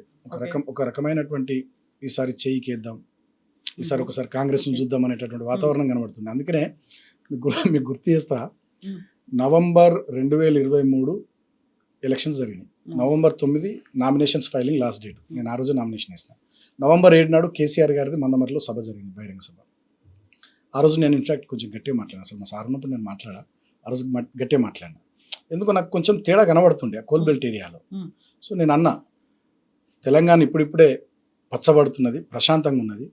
దాచి దయ్యాల పాలు చేసినట్టు, ఈనెగాసి నక్కల పాలు చేసినట్టు తెచ్చుకున్న తెలంగాణను కాంగ్రెస్ చేతికి ఇస్తే ఇది కుక్కలు చింపిన విస్తరాకు అవుతుంది. పుట్టిన బిడ్డ తల్లి దగ్గర ఉంటే ఎంత మంచిగా ఉంటుందో, తెచ్చుకున్న తెలంగాణ కేసీఆర్ చేతిలో ఉంటేనే బాగుంటుంది. తెలంగాణ రాష్ట్రానికి కేసీఆర్ నాయకత్వమే శ్రీరామ రక్ష అని నేను చెప్పిన. ముందే నాకు కొంచెం అనిపించింది. బట్ దాన్ని తీసుకోలేదా ఎవరు? అక్కడ ఉన్నటువంటి అంటే అప్పటికే కోల్బెల్ట్ ఏరియాలో అప్పటికే ఒక రకమైనటువంటి వాతావరణం వచ్చింది. కమ్యూనిస్ట్ పార్టీ కాంగ్రెస్తో కలవడం కానీ, తర్వాత ఇంకోటి మీరు గమనిస్తే ఇదే చెన్నూరు నియోజకవర్గంలో మాకు 2009లో ఓట్లు వేసారు జనం కారు గుర్తు మీద, 2014లో వేసారు, 2018 అసెంబ్లీ ఎన్నికలు వేసారు, 2019 పార్లమెంట్ ఎన్నికలు వేసారు. మధ్యలో వచ్చిన జెడ్పీ ఎన్నికలు కానీ, మన మున్సిపల్ ఎన్నికలు కానీ, చాలా ఎలక్షన్స్లో కారు గుర్తుకు ఓటేసి వేసి ఉన్నారు. సో వీళ్ళు చెప్పిన బోర్ రావడం కాదు, వీళ్ళు చెప్పిన గ్యారంటీలు కానీ, హామీలు కానీ, ఒక రుణమాఫీ 2 లక్షల రుణమాఫీ కానీ, తులం బంగారం కానీ, ఫ్రీ బస్సు కానీ, కొంత వడ్లకు బోనస్ 500, ఇట్లా అనేక రకాలైనటువంటి విషయాలు వాళ్ళు చెప్పడంతో కొంత జనం కూడా ఈ ఒకసారి ఇలా చూద్దాం అనేది వచ్చింది, కనబడ్డది. అది ముందే కనబడ్డది. సో ఇప్పుడు మళ్ళీ కమింగ్ బ్యాక్ టు తెలంగాణ ప్రజా జాగృతి, ఏమనిపిస్తుంది? ఆ పార్టీ పేరు కావచ్చు, ఆ వెళ్తున్నటువంటి విధానం కావచ్చు, అందరినీ కలవడం కావచ్చు. సరే, వారి రాజకీయ భవిష్యత్తుకు సంబంధించి వారి ఆలోచనలకు అనుగుణంగా వారు ఏదో పార్టీ పెట్టుకుంటున్నట్టున్నారు. దాని మీద నేను పెద్దగా ఏం మాట్లాడాను. వారు పార్టీ పెట్టిన తర్వాత పార్టీ పెట్టి వారు ఏం మాట్లాడతారో, వాళ్ళ విధానాలు ఏంది, పాలసీలు ఏంది, అవన్నీ జనంలో చెప్పిన తర్వాత అప్పుడు మాట్లాడడం దాని గురించి. మీరు ముందు నుంచి టీఆర్ఎస్ పార్టీలో ఉన్నారు, ఇప్పుడు విపరీతంగా వినిపిస్తోంది బీఆర్ఎస్ బీజేపీ ఒక్కటే, ఎప్పటికైనా బీజేపీలో కలవబోతోంది అనే మాట. బీఆర్ఎస్ బీజేపీలో ఎందుకు కలిసి, వాళ్ళకి ఏముందని మేము కలుస్తాం నాకు అర్థం కాదు. బీఆర్ఎస్ బలమైన పార్టీ. ఇక్కడ మీరు చూస్తే మన జూబ్లీహిల్స్ ఎన్నికల్లో మేమే ఆల్టర్నేటివ్, జనాలు మమ్మల్ని చూసిరు ఆల్టర్నేటివ్గా. పంచాయతీ ఎన్నికల్లో మేమే ఆల్టర్నేటివ్, జనాలు మమ్మల్ని చూసిరు ఆల్టర్నేటివ్గా. మున్సిపల్ ఎన్నికల్లో మేమే ఆల్టర్నేటివ్, జనాలు మమ్మల్ని చూసిరు. ఇంత బలంగా లక్షలాది మంది క్యాడర్ ఉన్నటువంటి పార్టీ, బలమైనటువంటి దేశ రాజకీయాల్లోనే 5 దశాబ్దాల సుదీర్ఘమైనటువంటి అనుభవం ఉన్నటువంటి నాయకుడు, వారి నాయకత్వంలో పనిచేస్తున్నటువంటి ఈ పార్టీ, ఇంత బలంగా ఉన్నటువంటి పార్టీ, మాకు బీజేపీలో కలవాల్సిన అవసరం ఏముంటుంది? ఇప్పుడు మీరు ఆల్టర్నేటివ్ అని అనుకుంటున్నప్పటికీ కూడా జూబ్లీహిల్స్ కావచ్చు, కంటోన్మెంట్ మేము అనుకుంటలే, ప్రజలు అనుకుంటున్నారు. కానీ గెలవలేదు మీరు అక్కడ. జూబ్లీహిల్స్ మున్సిపాలిటీలో కావచ్చు, పంచాయతీ ఎన్నికల్లో మీకు తక్కువే వచ్చాయి. నేను అదే చెప్పబోతున్నా. ప్రజలు మమ్మల్ని ఆల్టర్నేటివ్గా చూస్తున్నారు. గతంలో కాంగ్రెస్ని అట్లా చూడలేదు. మీరు చూస్తే పంచాయతీ ఎన్నికలు జరిగినాయి మేము అధికారంలో ఉన్నప్పుడు, దాదాపు 96-97% గ్రామ పంచాయతీలు మేమే గెలిచాం. ఇవాళ కాంగ్రెస్కి ఆ పరిస్థితి లేదు. మీరు చూస్తే మున్సిపాలిటీ ఎన్నికలు, మున్సిపల్ కార్పొరేషన్ ఎన్నికల్లో, including Hyderabad, greater Hyderabad, 97-98% results మాకు పాజిటివ్ ఉంది. గ్రేటర్ హైదరాబాద్లో అయితే ఒక దశలో 99 స్థానాలు గెలిచినాం. సింగిల్ లార్జెస్ట్ పార్టీగా అది రికార్డు. సో అట్లా ఏకపక్షంగా మేము ప్రభుత్వంలో ఉన్నప్పుడు ప్రజలు మమ్మల్ని నమ్మి మాకు ఓట్లు వేసారు. ఇవాళ కాంగ్రెస్ పార్టీని మీరు చూస్తే వీళ్ళు చేస్తున్న హైడ్రాలో విధ్వంసం, మూసీలో విధ్వంసం, ఖమ్మంలో వెలుగుమట్లలో విధ్వంసం, ముఖ్యమంత్రి సొంత నియోజకవర్గం లగచర్లలో లంబాడ బిడ్డల మీద విధ్వంసం, హైదరాబాద్ సెంట్రల్ యూనివర్సిటీ భూముల విధ్వంసం, మౌలానా అబుల్ కలాం ఆజాద్ యూనివర్సిటీ భూముల విధ్వంసం, ఇట్లా అనేక రకాలైనటువంటి వీరి దుర్మార్గాలు చూస్తూ గురుకులాలు 1000కి పైగా గురుకులాల్ని నిర్వీర్యం చేస్తున్న తీరు ఇవన్నీ చూస్తున్నటువంటి జనం ఒక గ్యారంటీ అమలు లేదు. పాక్షికంగా ఏదో ఫ్రీ బస్ అన్నారు, మహిళలకు బస్సు ఫ్రీ, భర్తలకు టికెట్ డబుల్. అది ఫ్రీ ఎట్లయితుంది? ఇక ఒక ఇంట్లో మహిళకు ఫ్రీ, భర్తకు టికెట్ రేట్ డబుల్ చేసారు, అది సమానమే అయినట్టు కదా, ఫ్రీ బస్ ఎట్లా? సో ఆ ఒక్కటి తప్ప మిగతా ఏది చేస్తలేరు. కాబట్టి జనానికి విపరీతమైనటువంటి కోపం ఇవాళ కాంగ్రెస్ ప్రభుత్వం మీద ఉంది. అందుకనే మీరు చూస్తే ఎన్నిక ఏదైనా కాంగ్రెస్ పార్టీకి వాత పెడుతూనే ఉన్నారు. కాకపోతే ఏంటంటే వీళ్ళు ప్రభుత్వం కదా, పోలీసులను వాడుతున్న జూబ్లీహిల్స్లో కంటోన్మెంట్లో మున్సిపల్ ఎన్నికల్లో పోలీసులను వాడడం, మందు వంచడం, డబ్బులు వంచడం, చీరలు వంచడం, కుక్కర్లు వంచడం, ఇవన్నీ చేస్తూ ఏదో సావు తప్పి కన్నులొట్టబోయినట్టు గెలుస్తున్నారు. దాంతోనే మేము మొత్తం గెలిచేసినామని చెప్పి అంటున్నారు తప్ప ఏకపక్షమైనటువంటి తీర్పు ఈ ప్రభుత్వం మీద ప్రేమతోని ప్రజలు వీళ్ళకి ఇస్తలేరు. ఇప్పుడు 3 ఏళ్ళు, ఆల్మోస్ట్ 3 ఏళ్ళు, మిగిలింది 2 ఏళ్ళే.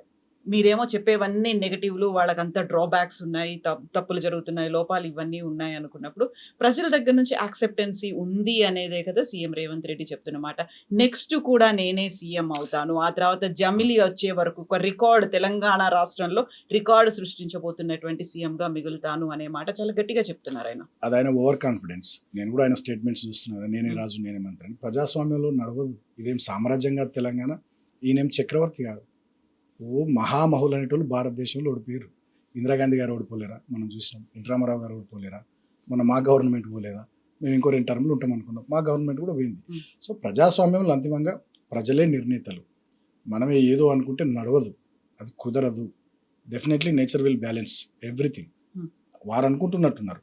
నిజంగానే నేను ఒక మాట అడుగుతున్నా, రేవంత్ రెడ్డి గారు ఒక్క మంచి పని తెలంగాణ సమాజానికి చేసింది మీరు చూపెట్టండి. తెలంగాణ తల్లి విగ్రహాన్ని మార్చారు, ఆమె చేతిలో నుంచి బతుకమ్మని తీసేసారు. రైట్, అక్కడి నుంచి మొదలుకుంటే వారి ఏకపక్షమైనటువంటి నిర్ణయాలు, నియంతృత్వపూరితమైనటువంటి నిర్ణయాలు. ఇవాళ ఏ వర్గం సంతోషంగా ఉంది తెలంగాణలో? రైతన్న సంతోషంగా ఉన్నారా? మహిళలు సంతోషంగా ఉన్నారా? నిరుద్యోగులు సంతోషంగా ఉన్నారా? విద్యార్థులు సంతోషంగా ఉన్నారా? ఒక్క రేవంత్ రెడ్డి వర్గం తప్ప ఏ వర్గం తెలంగాణలో సంతోషంగా లేదు. నిజంగానే వారి పాలన మీద నమ్మకం ఉంటే నేను ఒక మాట అడుగుతా, మీరు చెప్పండి. మా పార్టీలో నుంచి ఎమ్మెల్యేలను తీసుకున్నారు కదా, రాజీనామా చెప్పమనండి. దుర్మార్గమైన దానం నాగేందర్ గారు మా పార్టీ నుండి ఎమ్మెల్యే గెలిచి ఎంపీగా కాంగ్రెస్ పార్టీ టికెట్ మీద పోటీ చేసినాక కూడా స్పీకర్ గారు ఆయన పార్టీ మారలేదని రూలింగ్ ఇస్తే, తీర్పిస్తే ఇటుపోతుంది ప్రజాస్వామ్యం. సో ఇంత నియంతృత్వపరమైనటువంటి ఆలోచనలతో రేవంత్ రెడ్డి గారు ముందుకు పోతున్నటువంటి తీరును జనం చూస్తున్నారు. ఇటువంటివి నచ్చాయి. రేవంత్ రెడ్డి గారు ఇంకోటి, వారి మాటలు కూడా బాగాలేవు. ఒకప్పుడు వారు ప్రతిపక్షంలో ఉన్నప్పుడు ఏది మాట్లాడినా నడిచింది, ఏం చేసినా చెల్లింది. He has to maintain some dignity and decorum. ఎందుకంటే he is head of the state. చాలా గొప్ప పొజిషన్ అది. సీఎం పొజిషన్ హోల్డ్ చేస్తున్నప్పుడు మీరు మాట్లాడాల్సినటువంటి భాష, మీ బాడీ లాంగ్వేజ్, మీరు ఎంత గొప్పగా ఉండాలి. నేను ఒక మాట అంటాను, కడుపుల పేగులు తీసి మెడలు వేసుకుంటా ఓ ముఖ్యమంత్రి మాట్లాడొచ్చా? కండ్ల గుడ్లు వీకేస్తా, లాగుల తొండలు జొరగొడతా, వేప చెట్టు గట్టేసి కొడతా, ఒక ముఖ్యమంత్రి మాట్లాడే మాటలేనా? మీరు చేస్తున్న పనులు కూడా అలాగే ఉన్నాయి, సోషల్ మీడియాలో మీరు కూడా మాట్లాడుతున్నవి అలాగే ఉన్నాయి. కాబట్టి ఒక టిట్ ఫర్ టాట్ లాగా ఉంటుంది, యాక్షన్ కు ఒక రియాక్షన్ ఉంటుంది. కాబట్టి నేనేమంటా, మీరు ప్రభుత్వ పెద్ద అంటే you are representing Telangana state. మమ్మల్ని కూడా మీరు రిప్రజెంట్ చేస్తున్నారు. అంటే తెలంగాణ పౌరులం ఫస్ట్ ఆఫ్ ఆల్. సరే పార్టీలు వేరే వచ్చు. You are representing Telangana state. Telangana పరువును పోగొట్టద్దు కదా. దావోస్లో పోయి మీరు ఏం మాట్లాడుతున్నారు? న్యూక్లియర్ చైన్ రియాక్షన్ అంటారు. చూసే జనం నవ్వుకుంటలేరా? ఎందుకు అట్లా మాట్లాడాలి? మెస్సీతో ఫుట్బాల్ ఆటలు, సింగరేణి కార్మికులకు మీరు ఏం చేయరు? సింగరేణి నిధులు తీసుకొచ్చి ఇక్కడ మెస్సీతో ఫుట్బాల్ ఆటలు. హార్వర్డ్ పోయినరు, ఎడ్యుకేషన్ డిపార్ట్మెంట్ బిల్లులు చెల్లిస్తుంది. తర్వాత ఇతరత్ర అనేక అంశాలు. ఇప్పుడు కేసీఆర్ గారు కాళేశ్వరం కట్టారు, దాంతో పంటల దిగుబడి వచ్చింది, పంటలు పండినాయి, కనబడ్డది. కేసీఆర్ గారు మిషన్ కాకతీయ చేశారు, ఊర్లలో చెరువులు బాగానే. కేసీఆర్ గారు కొత్త జిల్లాలు చేశారు, కలెక్టరేట్లు కట్టారు, ప్రతి జిల్లాలో మెడికల్ కాలేజ్, నర్సింగ్ కాలేజ్ పెట్టారు. పాలమూరు రంగారెడ్డి ఎత్తిపోతల పథకం కానీ, మిషన్ భగీరథ కానీ జనానికి ఉపయోగపడేటటువంటి అనేక రకాల కార్యక్రమాలు తీసుకున్నారు. కళ్యాణ లక్ష్మి, కేసీఆర్ కిట్టు, కంటి వెలుగు, ఆసరా పెన్షన్, రైతు బంధు, రైతు భూమి, ఇట్లా చాలా ప్రోగ్రామ్స్ ఉన్నాయి. పెద్ద లిస్టే ఉంది. ఇవాళ రేవంత్ రెడ్డి గారి ప్రాధాన్యాలు ఏంది? కేసీఆర్ గారి ప్రాధాన్యం కాళేశ్వరం అయితే, రేవంత్ రెడ్డి గారి ప్రాధాన్యత ఏంటంటే మూసీ ప్రాజెక్టు. మూసీ ప్రాజెక్టు పేరిట ఇవాళ హైదరాబాద్లో 15,000 ఇల్లు కూలగొడతా అంటున్నాడు, 60-70 వేల మంది రోడ్డు మీద వేస్తా అంటున్నాడు. దానివల్ల ఎవరికి ఉపయోగం? ఏమొస్తుంది? మేము కాళేశ్వరం కట్టడం ద్వారా నీళ్ళు వచ్చినాయి తెలంగాణకు. మీరు మూసీ ప్రాజెక్ట్ కట్టడం ద్వారా ఎవరికి నీళ్ళు వస్తాయి?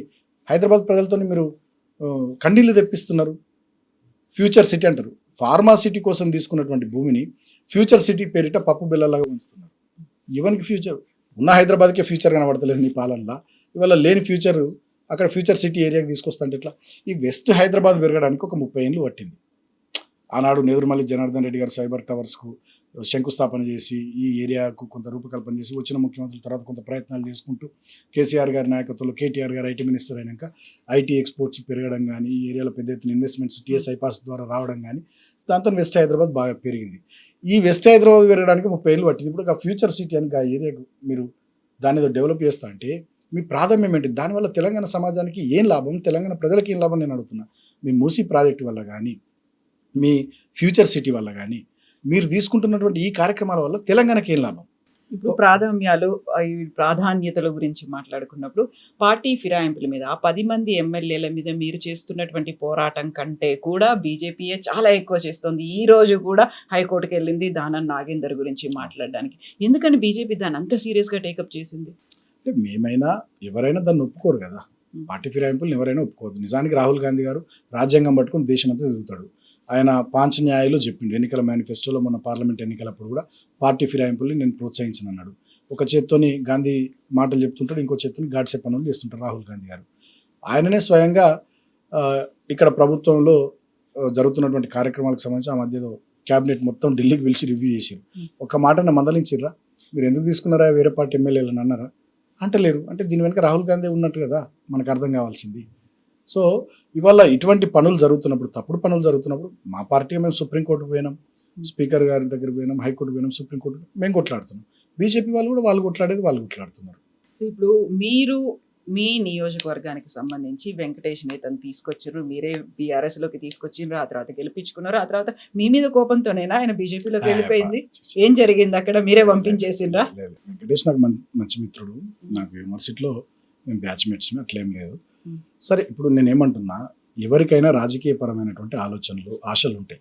ఆ ఉండే క్రమంలో ఎక్కడెక్కడ అవకాశాలు దొరికితే అక్కడక్కడ వెతుక్కునే ప్రయత్నాలు వాళ్ళు చేస్తుంటారు. అది వాళ్ళ విజ్ఞత, వాళ్ళ ఇష్టం. దాంట్లో నేనేమంటా, కానీ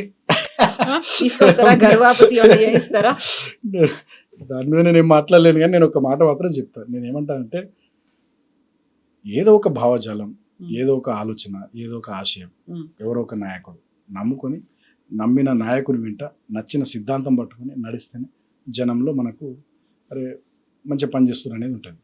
ఇటు అటు పార్టీలు మారుతూ ఉంటే జనం కూడా ఇష్టపడరు. నేను కూడా వెంకటేష్ నేత గారు పోయే ముందు నేను చెప్పిన, ఎందుకన్నా ఉండు, కలిసి పని చేసుకుందాం అది ఇది. లాస్ట్ నేనే మాట్లాడాను, మా ఇంటికి పిలిచి నేనే మాట్లాడిన, ప్రయత్నం చేసిన. ఎందుకు ఆయనగా పోవాలనుకున్నట్టు పోయింది. పోయే వాళ్ళని మనం మాట్లాడతాం, ఆపే ప్రయత్నం చేస్తాం, అంతకుమించి మన చేతుల్లో ఏముంటుంది. బట్ నేను మాత్రం కారణం కదా, కావాలంటే మీరు ఆయనను కూడా అడగచ్చు. ఇప్పుడు ఆరూరి రమేష్ వెళ్ళిపోయిండ్రు, వెళ్లే ముందు కూడా ఒక పెద్ద హై డ్రామా అయింది. ఆ తర్వాత అక్కడ నుంచి మళ్ళీ ఇమ్మీడియట్ గా వచ్చేసిండ్రు. ఎక్కడెక్కడో తిరిగి తప్పిపోయిన పిల్లాడు ఇంటికి చేరుకుంటే ఎంత ఆనందంగా ఉంటుందో అట్లుంది నాకు అన్నాడు. అట్లా తీసుకొస్తారా మరి మీరు కూడా ఈయనని? నేను మాట్లాడలేదు, ఆయన ఇంట్రెస్ట్ ఏందో నాకు తెలియదు. ఈ అంశం ఇప్పుడు మీరు ఫస్ట్ అడుగుతున్నారు. ఇప్పటిదాకా నాకు కూడా ఆలోచన లేదు, ఆయన కూడా నన్ను ఎప్పుడు అడగలేడు. చూద్దాం భవిష్యత్తులో. ఓకే, అక్కడ కంఫర్టబుల్గా ఉన్నారా, ఎట్లున్నారు, ఏంది అనేది మీకు క్యాడర్ ఏం చెప్పారా మీకు? అంటే జనరల్గా అప్పుడప్పుడు ఏదైనా పండుగలు ఉంటే విషెస్ చెప్పుకుంటాము, మామూలుగా ఎప్పుడైనా కలిస్తే ఫంక్షన్స్లో హాయ్ బాయ్ అంతవరకు తప్ప. ఒకరి రాజకీయ ఎదుగుదల, ఒకరి రాజకీయ పరమైనటువంటి ఆలోచనల్లో మనం ఎట్లా జోక్యం చేసుకుంటాం? తన ఆలోచించుకోవాలి, ఏ పార్టీలో ఉండడం కరెక్ట్, ఇట్లా ఉండడం కరెక్ట్, ఏంది అనేది. నిజానికి కూడా ఆయన పోవద్దు యాక్చువల్గా, ఎందుకంటే కేసీఆర్ గారు ఎంపీని చేసారు, అంత మంచి అవకాశం, పార్టీలో నుంచి పోయేది కాదు. సో సుమన్కి ఒక పర్సనల్ క్వశ్చన్, ఏమన్నా వ్యక్తిగతంగా మార్పులు ఏమన్నా వచ్చాయా మీరు? మీరంతటా మీరు ఏమైనా చేసుకున్నారా? చుట్టూ ఉన్నటువంటి పరిస్థితుల ప్రభావమా? ఏం మారలేదా? యాజ్ ఇట్ ఈజ్ అట్లనే ఉన్నారా మీరు? గతంలో నేను ఎప్పుడు వీళ్ళ ఇంత బొట్టు పెట్టుకొని కనిపిస్తున్నారు, మెళ్ళో కూడా ఏదో ఒక మాల వేసుకున్నారు, అది కనిపిస్తున్నది. నాకు భక్తి పెరిగిందా లేకుంటే భయం పెరిగిందా, ఏంది అసలు? నేను అసలు భయపడను, మీకు తెలుసు నా గురించి. భయం అనేది ఏం లేదు, కానీ భక్తి ఉంటుంది కదా నాకు. మొదటి నుంచి భక్తి ఉంది, విశ్వాసం ఉంది. సో ఇది కరంగల్ మాల మా మందమరిలో మా యూత్ లీడర్ ఉంటాడు పాండే అని, ఆ మధ్య ఏదో తను కాశీకి పోయిండు. సో ఈ గొడవలు అవి ఇవి అంత అవుతున్నాయి కదా, తీసుకొచ్చి అన్న నువ్వు కంపల్సరీ వేసుకోవాలని దేవుని దగ్గర మొక్కించి మరి నాకు వేసిండు మా వాడు. సో నెగటివ్ ఇంపాక్ట్ అన్న నీకు మంచి జరగాలి, నేను మొక్కుకొని వచ్చిన తీసుకొచ్చిన వేసిండు. అంతేనా? ఇంకా అంతకు మించి ఏం మార్పులు రాలేదు. So over the period of time ఒక మెచ్యూరిటీ లేకుంటే మీరు ఈ బాధ్యతాయుతమైనటువంటి పదవులు వీటన్నిటి తర్వాత కొంచెం మారుతుంది అనేది ఉంటది కదా. డెఫినెట్గా ఇప్పుడు నేనేమంటున్నా, ఒక ఏజ్ వచ్చిన కొద్దీ మెచ్యూరిటీ వస్తుంటుంది, ఎదురు దెబ్బలు తగిలిన కొద్దీ గుణపాఠాలు వస్తుంటాయి, నేర్చుకుంటూ ఉంటాం. Life is continuously learning process. గెలుపులు ఓటములు ఇవన్నీ సహజము, నడుస్తూ ఉంటుంది. సో చాలా అంశాల్లో అంటే నేను ఒకనాడు 2014లో ఎంపీ అయ్యే నాటికి నా వయసు 30 ఏళ్ళు, ఇవాళ నా వయసు 42 ఏళ్ళు. 30 ఏళ్ళకు నేను ఎంపీ అయినా, 35 ఏళ్ళకి ఎమ్మెల్యే ప్రభుత్వ విప్పు జిల్లా పార్టీ అధ్యక్షుడిని అయినా, 40 ఏళ్ళకు ఓడిపోయినా. సో అంతకుముందు 30 ఏళ్ళకు ముందు 2003 నుంచి 2014 వరకు సుమారు 11 సంవత్సరాలు తెలంగాణ ఉద్యమంలో పనిచేసిన. అంటే నాకు 4 రకాల అనుభవాలు, ఉద్యమంలో పనిచేసిన అనుభవం, పార్లమెంట్ సభ్యుడిగా జాతీయ రాజకీయాలు పార్లమెంటరీ వ్యవస్థ దానికి సంబంధించిన అనుభవం, ఎమ్మెల్యేగా ప్రభుత్వ విప్గా రాష్ట్ర స్థాయిలో గవర్నెన్సు, నియోజకవర్గము, ప్రజలు, ఈ రకమైనటువంటి అనుభవం, ఓడిపోయిన తర్వాత ప్రతిపక్ష పార్టీగా ఇదో రకమైన అనుభవం, 4 రకాల అనుభవాలు వచ్చినాయి. మరి ఇంత చిన్న వయసులో 4 రకాల, నేను అప్పుడు ఎప్పుడు బహుశా 20 ఏళ్ళ వయసులో హైదరాబాద్కి వచ్చిన యూనివర్సిటీకి ఎంఏ ఇంగ్లీష్కి. అప్పటి నుంచి ఇప్పటి వరకు ఆల్మోస్ట్ ఆల్ 22-23 ఏళ్ళ ఈ సుదీర్ఘమైనటువంటి ప్రస్థానంలో చాలా అనుభవాలు వస్తుంటాయి. డెఫినెట్గా రాటు తేలినా గట్టిగా అయినా.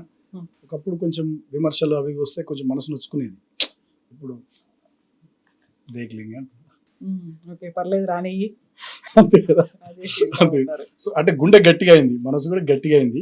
ఎదురు దెబ్బలు తగులుతున్న కొద్దీ, సో ఏజ్ పెరుగుతున్న కొద్దీ, మనం కూడా నేర్చుకుంటున్న కొద్దీ, నేను చెప్పిన కదా 4 రకాలైనటువంటి అనుభవాలతో నేను కూడా కొంచెం గట్టిగా అవుతున్నా, ఇంకా గట్టిగా అవుతా రాబోయే రోజుల్లో. సో స్టూడెంట్ లీడర్ గా ఉన్నటువంటి సుమన్ లో ఒక దూకుడు స్వభావం అనేది ఉండదు, అది కొంచెం తగ్గిందా? Still it is there. మొన్న చూసారు కదా. అంటే అప్పుడు కూడా మీరు గమనిస్తే మనం చాలా సందర్భాల్లో ఆర్ట్స్ కాలేజ్ దగ్గర టీ తాగినాం, ఇంకా ఓపెన్ క్యాంటీన్ దగ్గర, మీకు గుర్తుండాలి. నేను ఆర్ట్స్ కాలేజ్ ముందు మీడియాను అడ్రస్ చేసే సందర్భాల్లో కానీ, సభల్లో అక్కడ దీక్షా శిబిరం నడుస్తుంటే స్పీచ్ ఇచ్చినటువంటి సుమన్కు ఆర్ట్స్ కాలేజ్ వెనకాల మనం అందరం విలేకరులు ఫ్రెండ్స్ అందరం కూర్చొని ఓపెన్ క్యాంటీన్లో ఛాయ్ తాగిన సుమన్కి ఎంత డిఫరెన్స్ ఉంటుంది. ఆర్ట్స్ కాలేజ్ ముందు నేను ఎట్లా మాట్లాడేది మీటింగ్లో, వెనకకు వచ్చి మనం చిట్ చాట్ చేసుకుంటూ ఛాయ్ తాగుతున్నప్పుడు నేను ఎట్లా మాట్లాడేది. సో అప్పుడైనంత ఇప్పుడైనంతే ఇష్యూ బేస్డ్, ఇష్యూ ఉన్నప్పుడు డెఫినెట్గా నేను డెమోక్రటిక్ రైట్స్ కోసం కొట్లాడతా. ఇప్పుడు కేతన్పల్లిలో అదే జరిగింది. ఇప్పుడు మంచిగా కూల్గా మాట్లాడుకుంటున్నాం మనం. ఏముంది, ఇవాళ అసెంబ్లీకి కూడా పోయినా, చాలా మంది కాంగ్రెస్ వాళ్ళు కలిసిర్రు, బీజేపీ వాళ్ళు కలిసిర్రు, మా పార్టీ వాళ్ళు కలిసిర్రు, అందరూ మంచిగా నవ్వుకుంటూ మాట్లాడుకున్నాం. ఏమంటే ఇష్యూ బేస్డ్ ఏదైనా. ఓకే. సో ఇప్పుడు ఎట్లా మీరు అసెంబ్లీకి వెళ్ళిండ్రు, అసెంబ్లీ సెషన్స్ అవుతున్నాయి. ఈ అవుతున్న సమయంలోనే ఒక న్యూస్ ఏంటంటే కేటీఆర్కి ఫార్ములా ఈ కార్ రేసింగ్ కి సంబంధించి ఛార్జ్ షీట్ లో తను A1 గా నమోదైంది. ఎట్లా చూస్తున్నారు, ఏం జరుగుతుంది? ఇవన్నీ డైవర్షన్ టాక్టిక్స్, కక్ష సాధింపు చర్యలు. మొన్న నిన్ననే కేటీఆర్ గారు తెలంగాణ స్పీకర్కి, శాసనసభ స్పీకర్ ప్రసాద్ గారికి ప్రైవేట్ మెంబర్ బిల్ 6 గ్యారంటీలకు చట్టబద్ధత కల్పించాలని కోరుతూ ప్రైవేట్ మెంబర్ బిల్లు శుక్రవారం నాడు మేము పెట్టుకోవడానికి అవకాశం ఏంటి అని చెప్పి రిప్రజెంటేషన్ ఇచ్చారు. ఇవ్వగానే రాత్రి కల్లా ఫార్ములా ఈ కేసులో ఛార్జ్ షీట్ వేసి కేటీఆర్ గారిని A1. అంటే ఇప్పుడు చర్చ ప్రైవేట్ మెంబర్ బిల్ మీద జరగద్దు, ఫార్ములా ఈ కేసు కేటీఆర్ A1, దీని మీద చర్చ జరగాలనేది రేవంత్ రెడ్డి గారి ఆలోచన. ప్రతి సందర్భంలో మీరు చూడండి, రాష్ట్రంలో ఈ 3వ సంవత్సరం పాలన ఏ ప్రజలకు సంబంధించిన అంశాన్ని మేము ఎత్తుకుంటామో ఇమీడియట్గా దాని నుంచి డైవర్ట్ చేయడానికి ఫోన్ ట్యాపింగ్ వస్తుంది. ఒకసారి కాళేశ్వరం కమిషన్ వస్తుంది, ఒకసారి విద్యుత్ కమిషన్ వస్తుంది, ఒకసారి ఫార్ములా ఈ కేసు వస్తుంది, ఒకసారి సిట్ వస్తుంది. ఇట్లా రకరకాలైనటువంటి డైవర్షన్ టాక్టిక్స్తో ఇంకోసారి ఏం దొరకకపోతే రేవంత్ రెడ్డి గారు తిడుతుంటారు.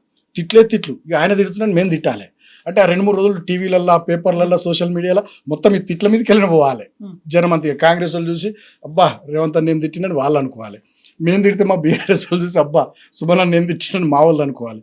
సో అసలైన ప్రజా సమస్యలు ఏవైతే ఇష్యూస్ ఉంటాయో అవి సర్ఫేస్ అయినప్పుడు వాటి నుంచి ప్రజల దృష్టిని మరల్చడానికి రేవంత్ రెడ్డి గారు వేసే ఎత్తుగడలు ఇవన్నీ తెలుసు కదా ఆయన గురించి. సో దాంట్లో భాగంగా జరుగుతున్న తతంగమే తప్ప నిజానికి మేము కేటీఆర్ గారు క్లియర్గా చెప్పారు, ఇక్కడ నుంచి డబ్బులు పంపించిన మాట వాస్తవం. నేను as a minister I have taken the decision, నాదే రెస్పాన్సిబిలిటీ. ఆ డబ్బులు అక్కడ వాళ్ళ అకౌంట్లో ఉన్నాయని వాళ్ళే లెటర్ రాసిరు కాంగ్రెస్ ప్రభుత్వానికి. ఇక దాంట్లో మిస్అప్రోప్రియేషన్ ఏంది నాకు అర్థం కాదు. రూల్ ప్రకారం జరగలేదంటే రూల్ ప్రకారం జరగకపోవడానికి బాధ్యత తీసుకోవాల్సింది ఎవరు? ఎగ్జిక్యూటివ్ అథారిటీ కదా ఆఫీసర్స్, అది ఎట్లనో ఏందో అది చూసుకోవాలి. ఆనాడు ఎన్నికలకు పోతున్నటువంటి తరుణంలో ఫస్ట్ ఈ సంస్థ వెళ్ళిపోవద్దు, ఫార్ములా ఈ కార్ రేస్ హైదరాబాద్ నుండి పోవద్దు, మన ఇమేజ్ దెబ్బతింటుంది అనే ఆలోచనతో కేటీఆర్ గారు నిర్ణయం తీసుకున్నామని వారే చెప్పారు. డబ్బులు పంపించినాం, చెప్తున్నాం, ఉన్నాయి, వాళ్ళు చెప్పిర్రు. ఇక కరప్షన్ ఎక్కడిదక్కడ, కేవలం కక్ష సాధింపు చర్య తప్ప ఇంకోటి కానే కాదు. ఇప్పుడు ఈ కేసు ఏమవుతుంది, ఆ తర్వాత రాబోయేటువంటి 2 ఏళ్ల కాలం అనేది, ఈ పీరియడ్ ని మీరు ఎట్లా చూస్తున్నారు? రాబోయే 2 సంవత్సరాలు కూడా ఈ ప్రభుత్వం మీద మేము గట్టిగా రుణమాఫీ అందరికి కాలేదు, రైతు బంధు వస్తలేదు, తర్వాత బోనస్ వస్తలేదు రైతాంగానికి, పండిన పంటలు కొనట్లేదు, కరెంటు చక్క ఇయ్యట్లేదు, ఊళ్ళల్లో నీళ్ళు ఇస్తలేరు. సో రైతాంగానికి సంబంధించిన సమస్యలు, మహిళలకు సంబంధించి ఇప్పుడు కేసీఆర్ కిట్ పథకాన్ని బంద్ చేశారు, గర్భిణీ స్త్రీలకు సంబంధించి కంటి వెలుగు కార్యక్రమం లేదు పెద్ద మనుషులకు సంబంధించి, అదేవిధంగా కళ్యాణ లక్ష్మి లేదు, తులం బంగారం లేదు. సో మహిళలకు సంబంధించిన కార్యక్రమాలు డెఫినెట్గా అవన్నీ జరగాలి. బీసీలకు 42% రిజర్వేషన్ ఇస్తున్నారు, బీసీల తరఫున కొట్లాడతాం.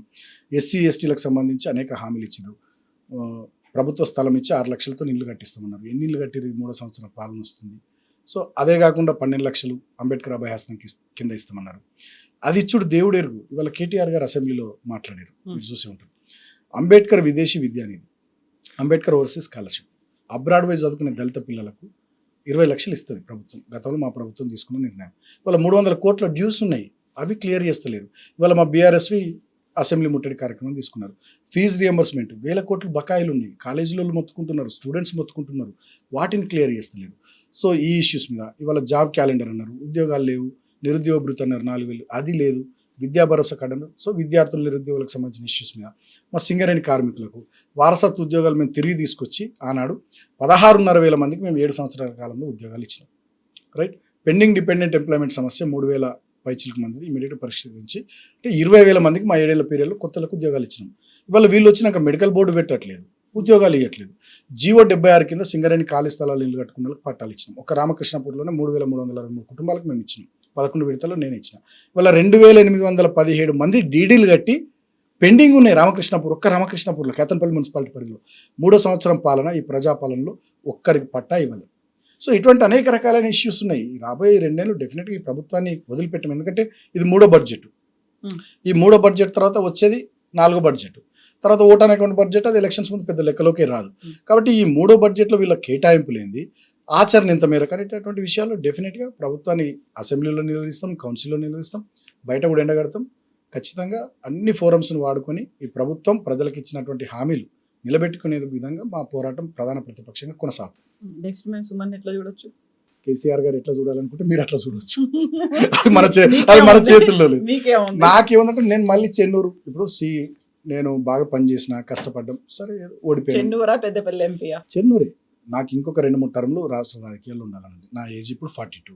ఇప్పుడే మళ్ళీ తొందరపడి ఎందుకు పార్లమెంట్. పెద్ద సార్ అన్నాడు అనుకోని పోరా మరి పెద్దపల్లికి. పెద్ద సార్ అంటే ఈసారి మాత్రం నేను పెద్ద సార్ కూడా రిక్వెస్ట్ చేస్తాను. నేను డిసైడ్ అయినా ఈసారి నేను చెన్నూరు నుండి ఎమ్మెల్యేకి పోటీ చేయాలి. ఎందుకట్లా? చెన్నూరు నుండి నేను గెలవాలి ప్రజల ఆశీర్వాదంతో, మా కార్యకర్త. ఎందుకంటే మొన్న మీరు చూసిరు 5 రోజులు ఫైట్ జరిగితే మా కార్యకర్తలు నన్ను గుండెల్లో పెట్టుకుని ఎట్లా చూసుకున్నారు. 17వ తేదీ నాడు రాత్రి ఈవినింగ్ 7కి నా మీద కేసు అయింది. నన్ను అరెస్ట్ చేస్తారని తెలిసి 500 మంది కార్యకర్తలు తెల్లారి దాకా మా నాయకులు కార్యకర్తలు చలిమంట పెట్టుకుని ఉన్నారు మా ఇంటికాడ, ఒక్కరు పడుకోలే. రాత్రి పోలీసు వాళ్ళు డ్రోన్ ఎగిరేసారు అర్ధరాత్రి, మా ఇంటి దగ్గర ఎంతమంది ఉన్నారు చూడడానికి, నమ్ముతారా మీరు? సో అయినా కూడా మా కార్యకర్తల నాయకులు, నేను లోపల పడుకుంటే అందరూ కూడా పడుకోకుండా తెల్లారులు మెలకువతో ఉన్నారు. నేనే ప్రొద్దున 6 o'clock లేచి వచ్చి ఎందుకు ఏదైతే అదైతే ఏముందని నేను చెప్పిన. అట్లా అంత మంచి కార్యకర్తల నాయకులు ఉన్నారు, ప్రజలు మంచిగా ఉన్నారు. మీరు చూస్తే గ్రామ పంచాయతీ ఎన్నికల్లో మొన్న 102 స్థానాలకు గాను కేవలం 49 వచ్చినాయి కాంగ్రెస్కి. మున్సిపల్ ఎన్నికల్లో మీకు ఇందాక చెప్పినట్టు కేతన్పల్లి ఏకపక్షంగా మేము గెలిచినాం. ఇంకో 4 సీట్లు గెలిచేది ఉండే. ఒక సీటు దివ్య గారని 12వ వార్డు 3 ఓట్లతో ఓడిపోయినాం. ఇంకో సీటు 27 ఓట్లతో ఓడిపోయినాం, రవీందర్ అనుకుంటా 5వ వార్డు. ఇట్లా చాలా తక్కువ సీట్లతో, ఇంకో 4 తక్కువ ఓట్లతో ఇంకో 4 సీట్లు ఓడిపోయినాం. సో కేతన్పల్లి ఏకపక్షంగా ఉంది, చెన్నూరు కూడా మంచిగా ఉంది, ఊర్లలో జనాలు కూడా మంచిగా ఉన్నారు. మళ్ళీ కేసీఆర్ రావాలి, మీరు ఉండాలని మాట్లాడుతున్నారు. కాబట్టి పెద్దపల్లిలో చెన్నూరు కూడా ఉంటుంది కదా, లేదా? ఉంటుంది, కానీ నాకు ఇక మళ్ళీ ఢిల్లీకి పోవాలని ఆలోచన లేదు. చెన్నూరుకి వెళ్ళి మళ్ళీ ఎమ్మెల్యే పోటీ చేయాలి, గెలవాలి, మళ్ళీ మా ప్రజలకు పని చేయాలి, సేవ చేయాలి. ఇప్పుడు అభివృద్ధి ఆగిపోయింది. బాధ ఏంటంటాడా, మీరు ఏం చేస్తలేరు మంత్రి గారు.